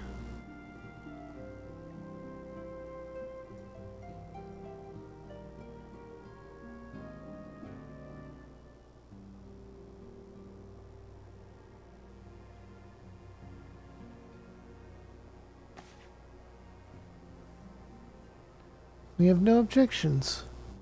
Pray, do so with our blessing. Your answer pleases me beyond words, my lady. But are you quite certain? We have no way of knowing how many might answer my summons. In the event that Revenant's toll could not accommodate us all, we would need to find an alternative solution. Should that come to pass, we will find it together.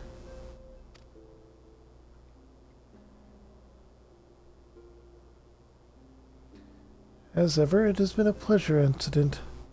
Alas, we must take our leave, as the first carriages are due to arrive at any moment. Should you require aught else, pray speak with Slaveborn Lady Ugiri, Kira.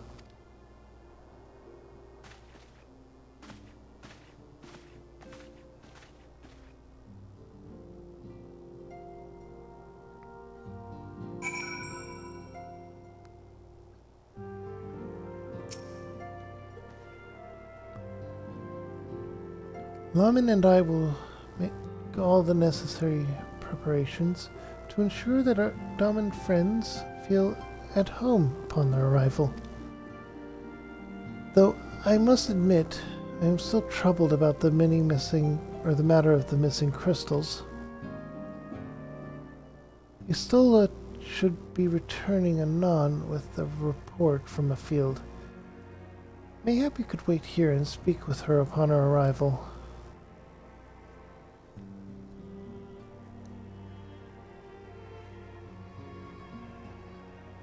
There's going to be a connection between the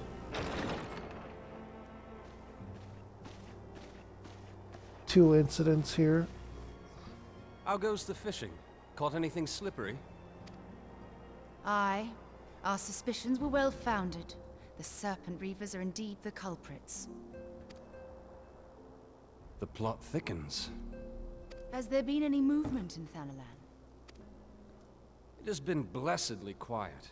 Which is to say the Amalja are being no more or less of a nuisance than usual, summoning a fleet with such crystals as they have hoarded. Urianger, too, reports not out of the ordinary. Then we have our explanation. Your explanation for what, pray tell?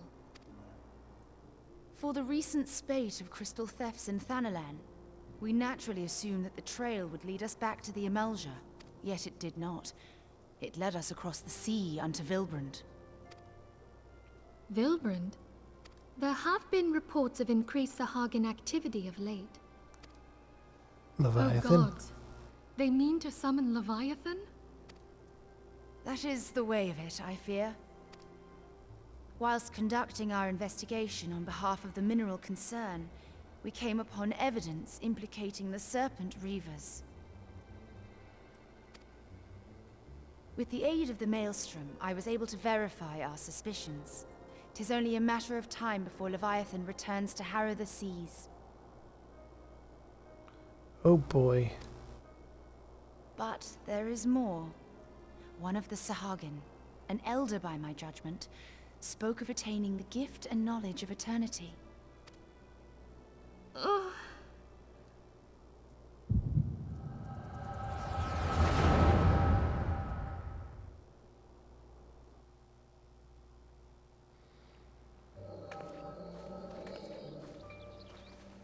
Such a disturbance in the ether.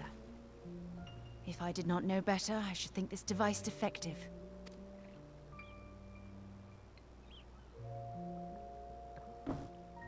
And there is the explanation.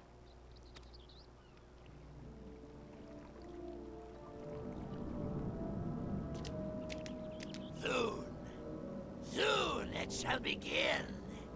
Our Lord shall rise midst surging waves to wash away the finless ones.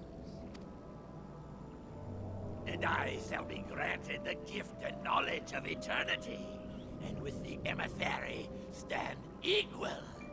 Then shall I know no cessation, no oblivion.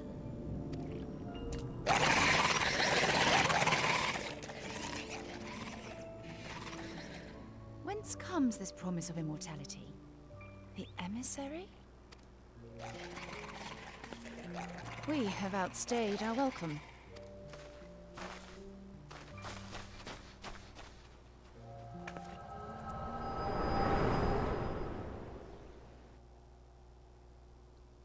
Hey, visions again. The gift and knowledge. Are the two of you quite well? You shared that vision, did you not? Yeah. Even before the Sahagin made mention of the emissary, I recognized Elidibus's words. He is behind this. But surely it is not within his power to grant the echo. My lady, unless we act swiftly, Leviathan will rise again. The Admiral has already requested that we intervene to prevent this. Failing that, we are to attend to the Primal's extermination. She will have our full cooperation. Let us make haste to Limsa Lominsa. I mean to play a part in this mission. Tataru, pray, take charge in my absence. My lady, are you sure this is wise? I am aware of the risks, but there is something I must see with mine own eyes. The true nature of the echo. Very well. I shall not stand in your way. On the condition that you permit me to accompany you as bodyguard. Your company is ever welcome, Thancred. I take it something ill is afoot. Aye, a Primal is about to be loosed upon Eorzea. A primal? A godlike being whose very existence is a bane upon the land. We scions of the Seventh Dawn are sworn to put an end to their kind.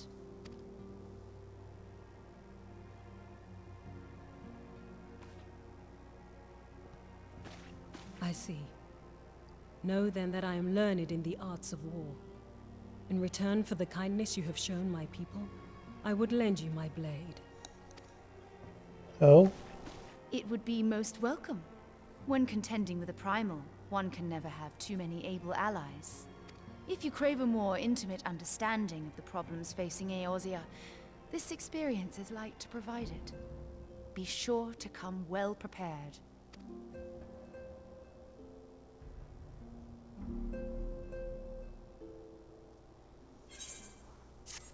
Complete.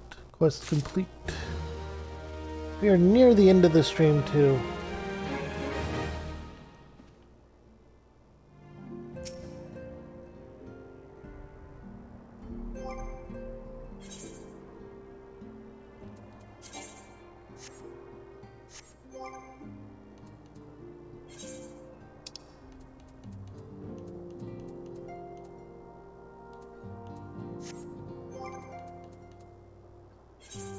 Take a look at our companion stats.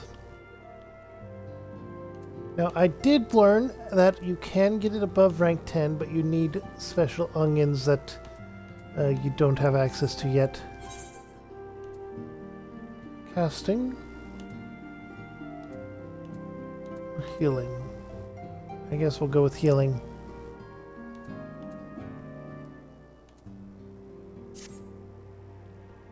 Plainly, should the worst come to pass and Leviathan is summoned, our only recourse will be to face him in battle. Given past experience, you may very well think that eventuality inevitable. Yet, so long as there is even a chance that the Primal's return might be prevented, we must needs bring all our efforts towards achieving that goal. Before we do aught else, let us hasten to Limsa Lamosa and meet with the Admiral. She will not be idle in the intervening time, and will doubtless have valuable information to share.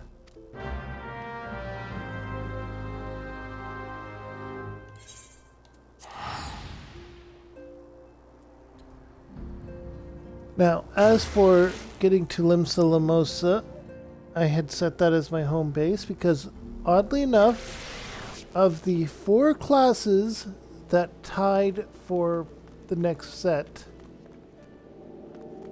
of quests to do, 3 of them were based here. And those are the 3 that I still have to do. Warrior, Arcanist, and Rogue. You are expected. Pray, take this lift to the command room.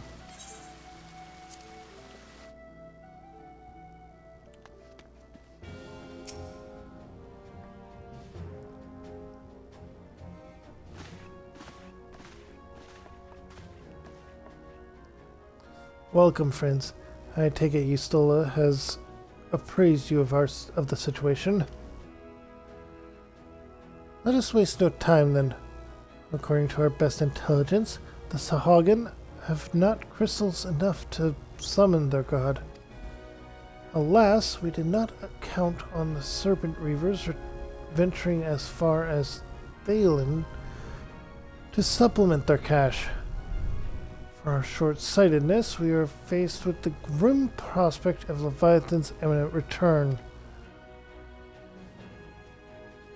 Needless to say, I am not inclined to let the fishbacks have their way. Even as we speak, the Maelstrom makes ready to launch a large-scale operation to thwart the summoning, and we would welcome the Scion's support in this endeavor. But if, gods forbid, the effort should come to naught, we will need to trouble you for more than mere support. Much as I did when Titan last walked these lands.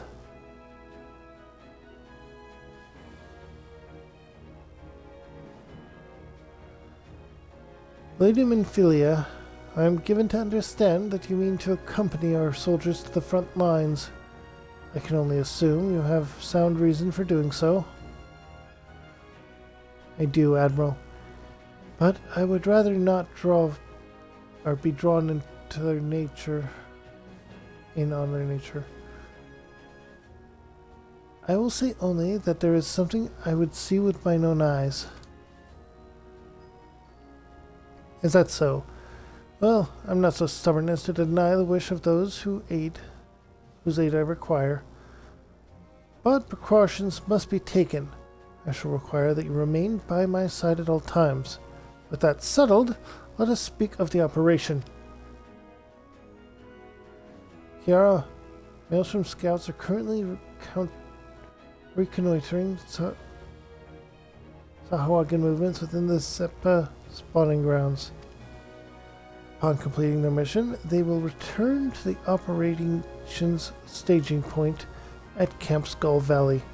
I want you to make your way forthwith, that you might be appraised of the latest intelligence. Commander has charge of the garrison.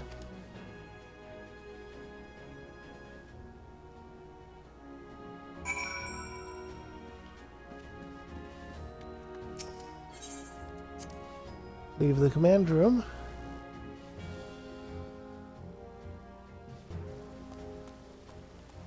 We are going to need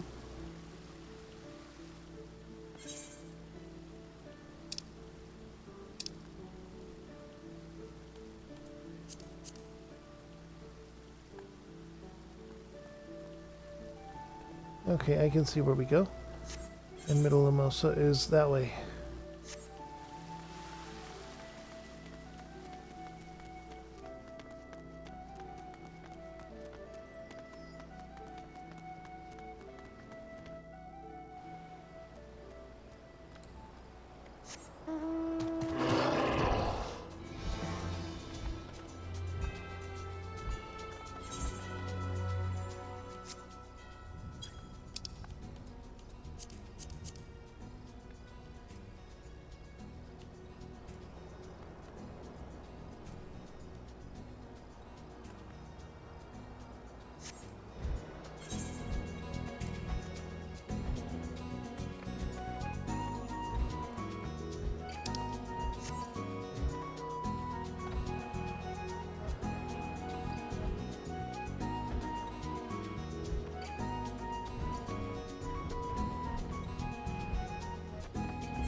Here we go.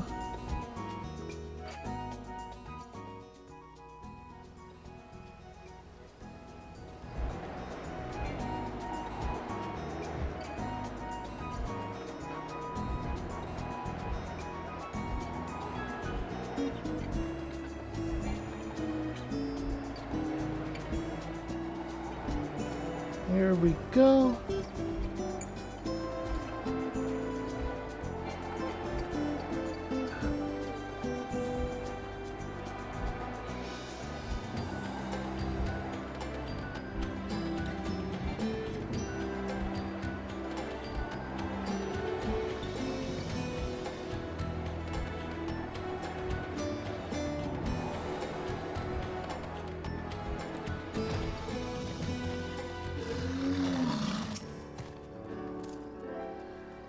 I've been expecting you, Scion of the Seventh Dawn. On behalf of the men and women here, I thank you for your cooperation. The safety of our citizens is paramount. With your aid, we will prevent the Leviathan's return.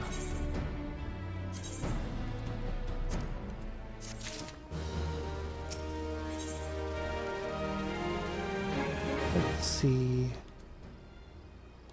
Alright, so aiming will give us skill speed.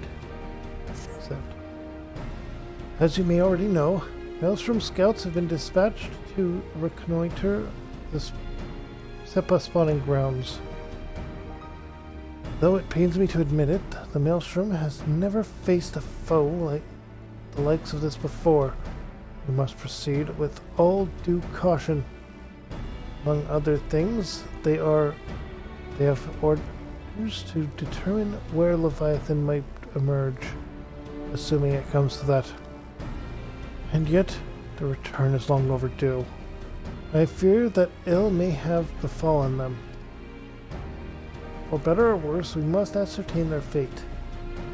If it is not too much to ask, I would have you aid us in the search. 5 scouts ventured into Sepsa, I am told. Here, take this flask of restorative to tend to those who may have been wounded.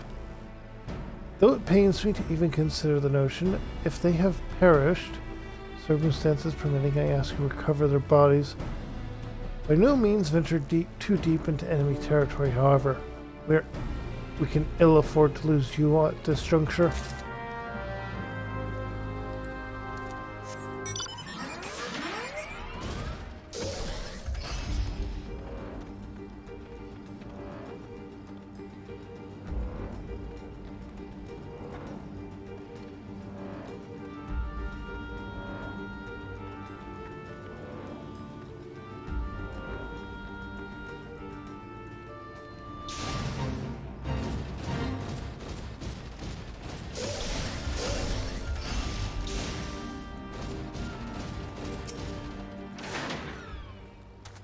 Oh, somebody of all times forget the restorative. Ugh. Here. Thank you. I owe you my life.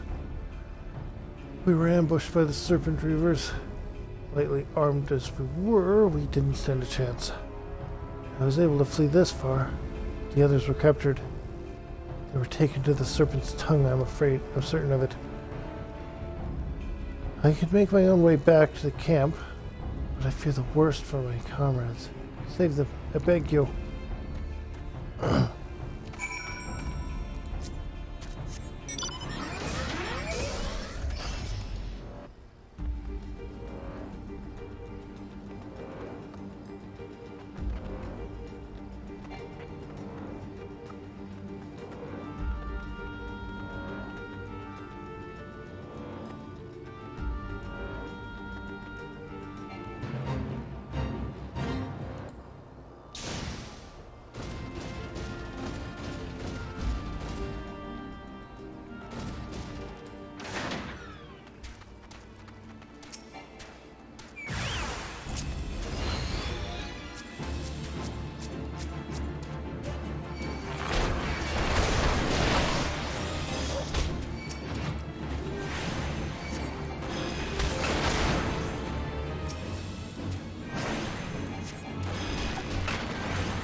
This is not good.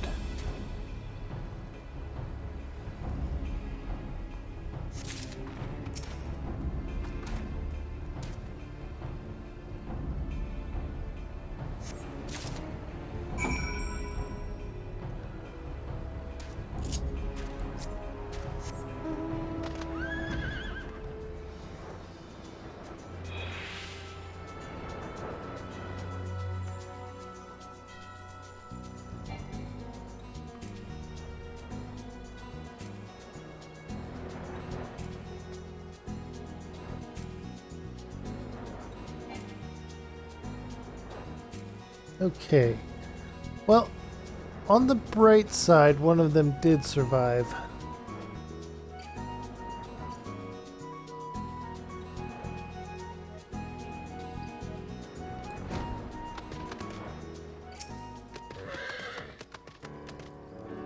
You've returned. Thank the navigator. When I learned that you went to the Serpent's Tongue by yourself, I feared you would meet an untimely demise. Tell me, what became of the others? Unfortunately, dear gods, these wounds were not intended to kill, but to torture and maim. Does their savagery know no bounds? Enemies or no, they go too far. I dread to think what may have become of the two who remained unaccounted for. I pray they haven't suffered the same evil fate. At the very least, one of my men came back alive. And for that, I owe you my thanks. The price we paid was dear, but we have the intelligence we need. Even as we speak, the Admiral finalizes the details of the operation. The war horns will sound at any moment, or will sound any moment now. Be ready to sally forth when they do.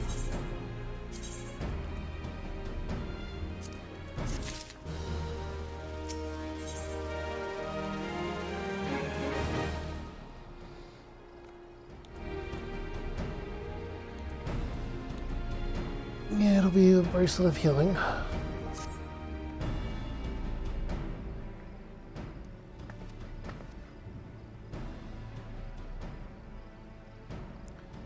Very stamped fishbacked bastards.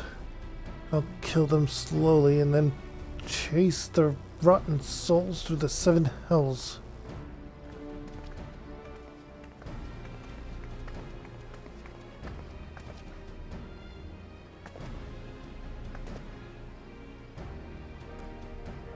Peace, Commander.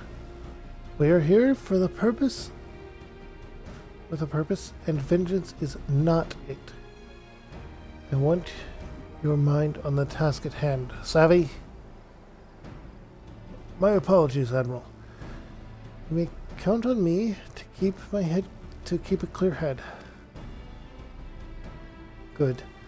According to the sole surviving scout, the Sahuagin and their thralls have already begun to amass all the etherite in the depths of Sepsa. If we are to act, it must be now. The men are ready, but we await your orders, Admiral. As predicted, the Sahuagin have tightened security in and around the spawning grounds. A frontal assault is like to be met with fierce resistance.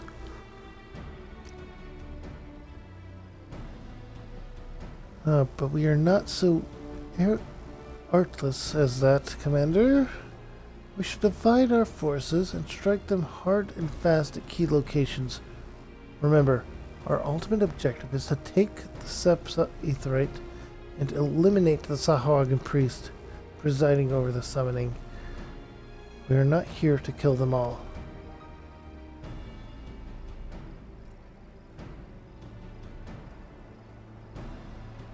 Maelstrom shall engage and distract the Sahuagin Legion of drowned pirates at the Serpent's Tongue.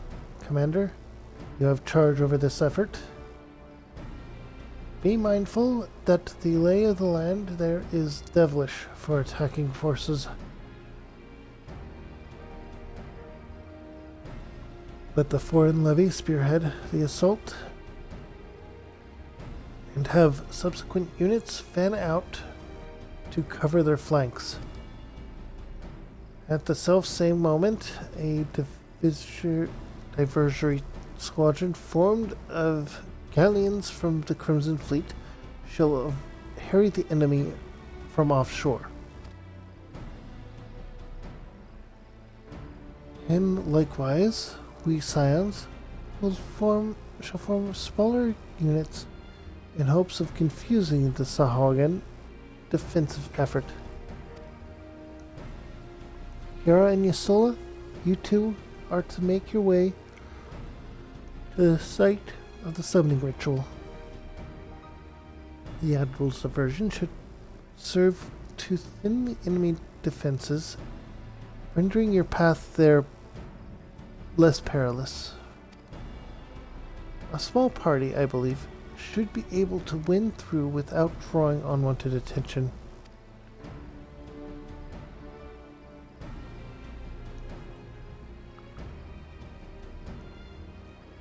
Thancred and Yukiri, your mission is to lure as many Sahuagin as possible out of the spawning grounds. Having done so, take to your heels and circle round to join the infiltration unit of Isola and Kiara. When all has been set in motion, I myself shall cut a path to the Aetherite, accompanied by Lady Menphilia, as was agreed. Well, don't let me keep you, friends. To battle!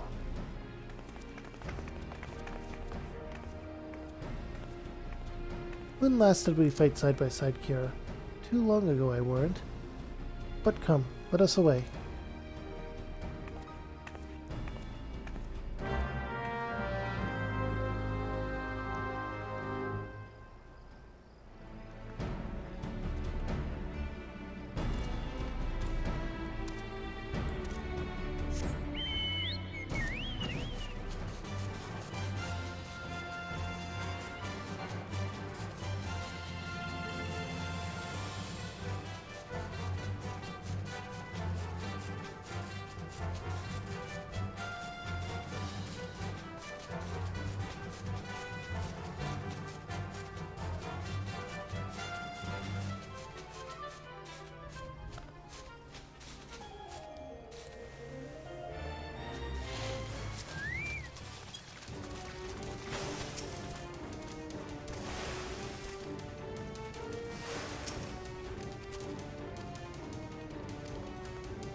I ran out of time with my chocobo.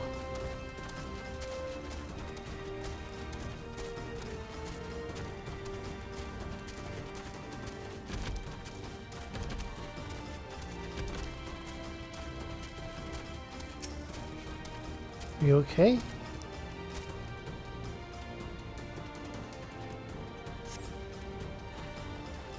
Pray, do not concern yourself. It was but a glancing blow. Come, the aetherite is close at hand. Let us press on.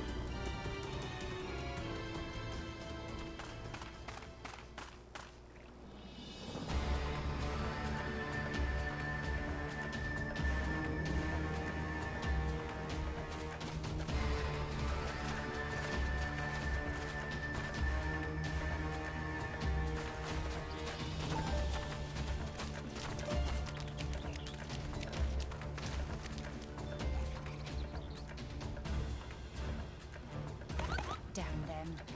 They have made thralls of soldiers and civilians both.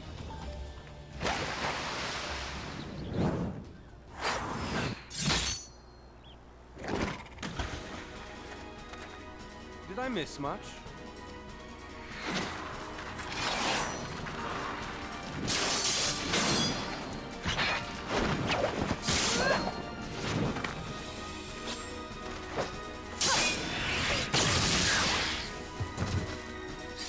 Oh, she's a ninja, I guess? And he... So that is how you fight in the Far East. Mental note, pick no quarrel with Domans. But seriously, if I am to keep up, I must needs forsake elegance for efficiency.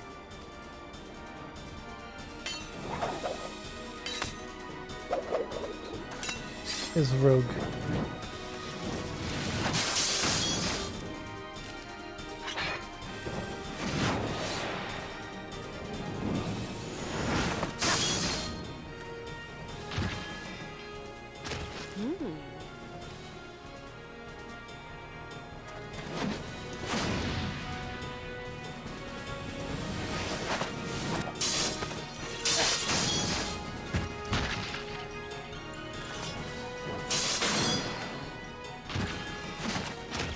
To the Aetherite!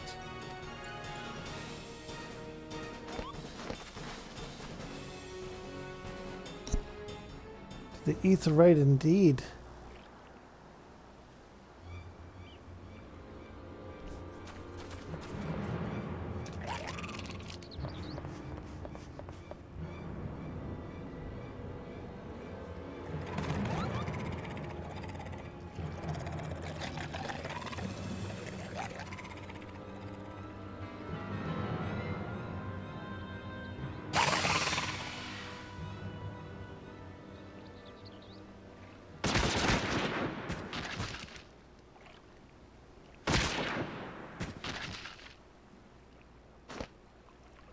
You'll forgive me my lateness.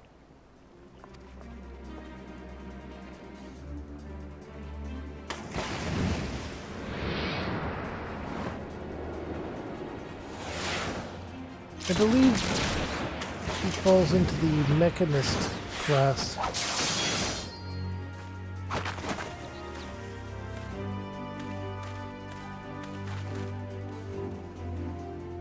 I've been something of a liability of late, I know.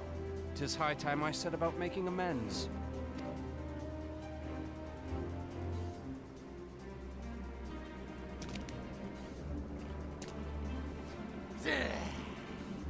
Long have you shriveled Sorwalkers, tormented our kind. But no more! Your time is at an end! You shall perish with salt in your wounds and sea in your lungs. Lord of the world, hearken to our plea. Lord of the world, deliver us from our misery. Do you feel that?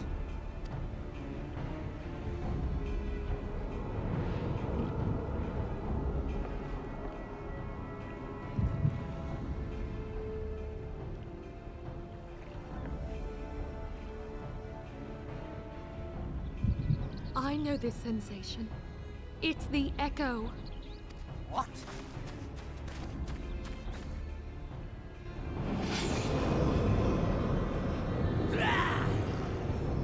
Such power! It is transcendent!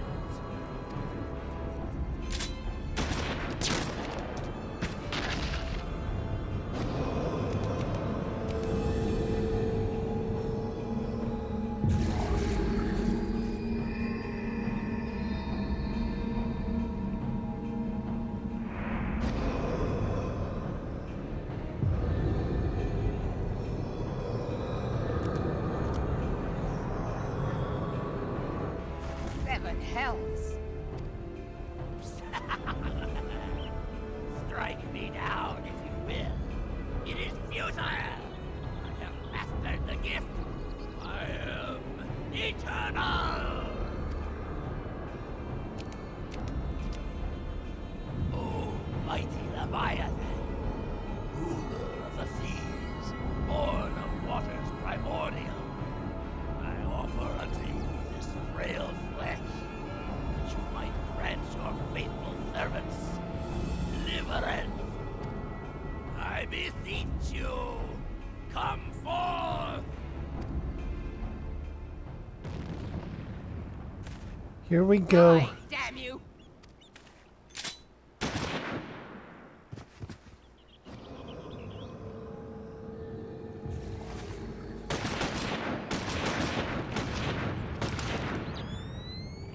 Foolish shorewalker! You cannot kill that which is eternal!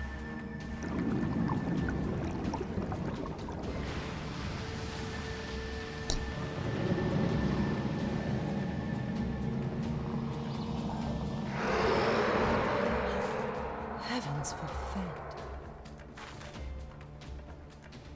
Damn it all! Well, this is where I come in. My being am the way. But it should by right be infinite. Am I not immortal? Curse you, emissary! You promised me everlasting.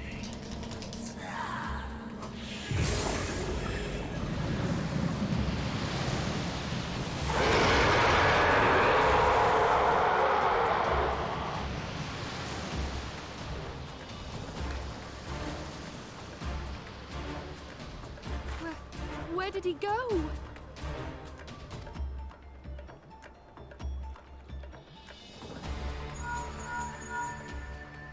What say you? Nary a single ship? Hells take that sea demon. Gather the survivors and get to shore. Leave the wrecks for the pirates.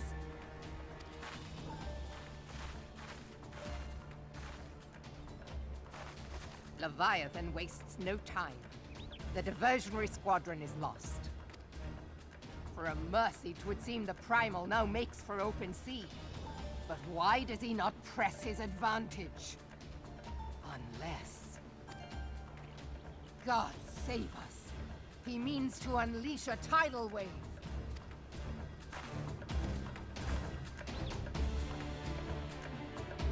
That is not good.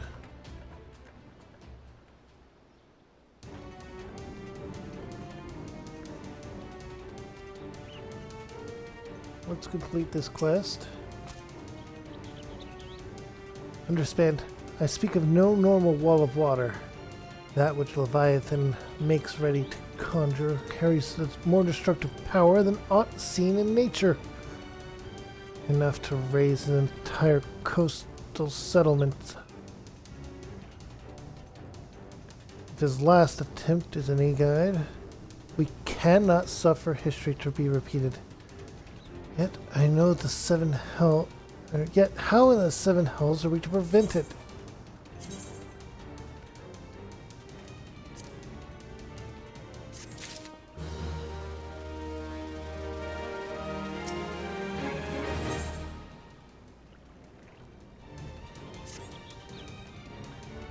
Though our plight cries out for action, we must take thought.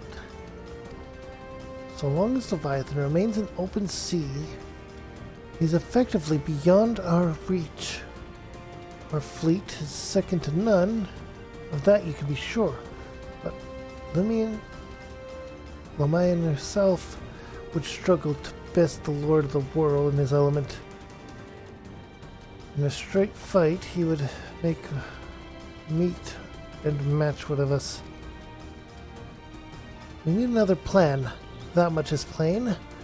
Let us return to Limsa and see if we cannot think of one. I shall wait you in the command room.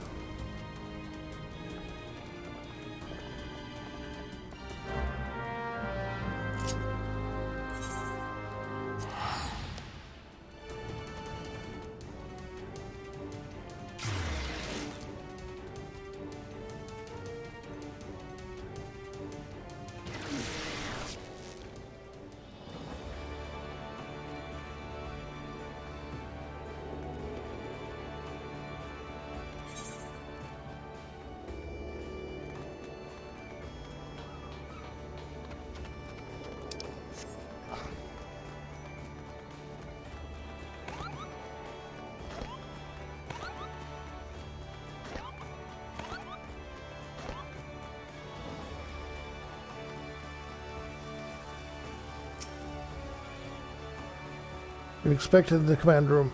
Pray, do not keep the Admiral waiting.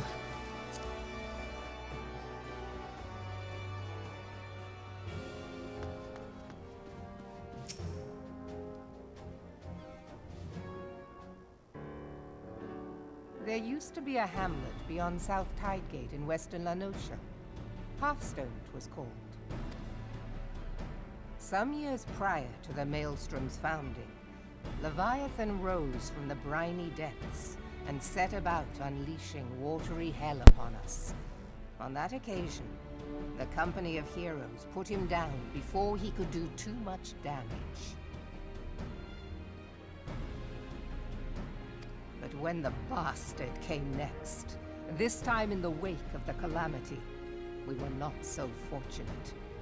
Weary of ravaging our shoreline, he summoned a tidal wave which fair leveled Hearthstone and washed the soil away for good measure. The area was subsequently occupied by the Sahagin. Aye, the thrice-damned creatures transformed it into a spawning ground for their brood. Given the quantity of crystals stolen to feed him and his legion of thralls, we can be fairly sure that Leviathan is stronger now than in his previous incarnations. If that sea demon is left to wreak havoc, what befell Hearthstone may well befall a larger settlement, even Limsa. That cannot happen. The Primal must be stopped. That was ever our objective, Admiral. But how are we to achieve it? The sea is Leviathan's uncontested domain. The ships of the 3rd Squadron could not close to within 100 yards of the Primal, nor could their cannons pierce his defenses. I have read the reports, Master Thancred. Our warships may as well have been bloody pleasure barges for all the good they did. 7 hells! Is there no way that we might strike back? The Company of Heroes defeated Leviathan, having first lured him into an inlet, but we must needs contend with him upon the open sea. It will avail us little to consult past experience.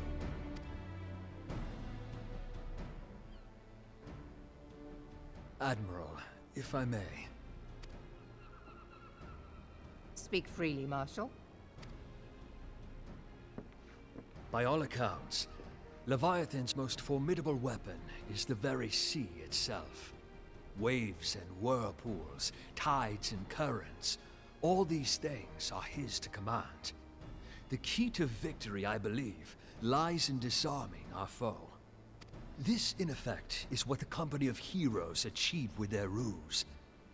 We cannot lure Leviathan from the sea a second time. But what if we could weaken his hold upon the element of water? I have heard of devices capable of such wonders. They draw upon the power of corrupted crystals, I am told.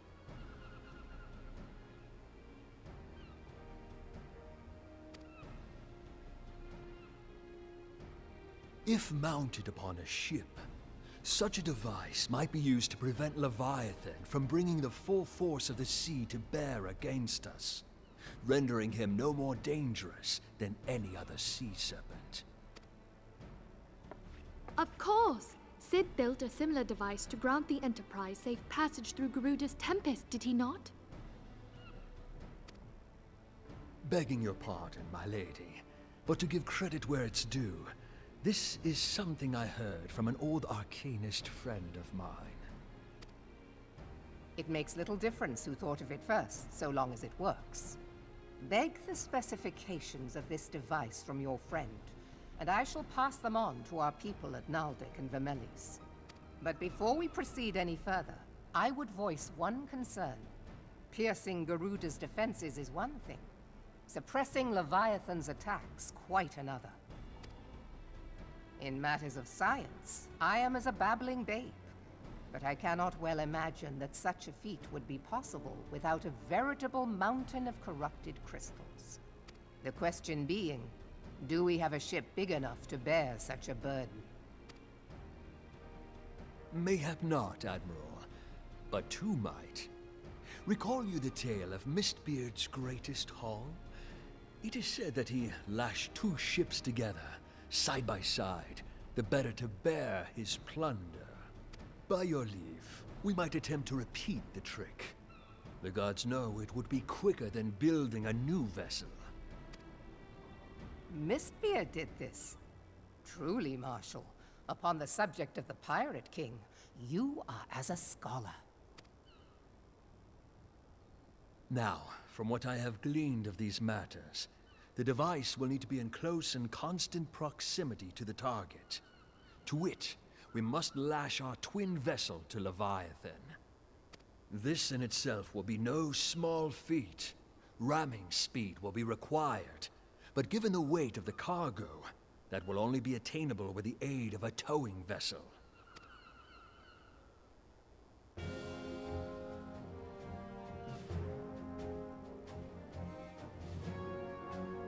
Suffice it to say, the task of piloting said vessel will entail considerable danger, and I would not ask it of another.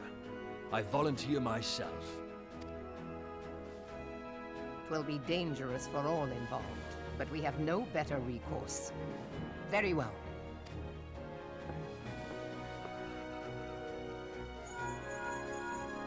Commodore, assemble the remnants of the fleet at Morabee Bay. Give priority to our soundest vessels. The repairs can wait.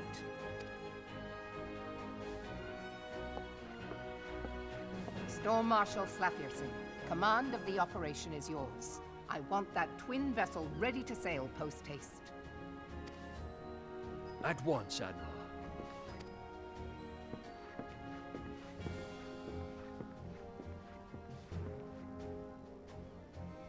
And then there is the small matter of slaying the beast.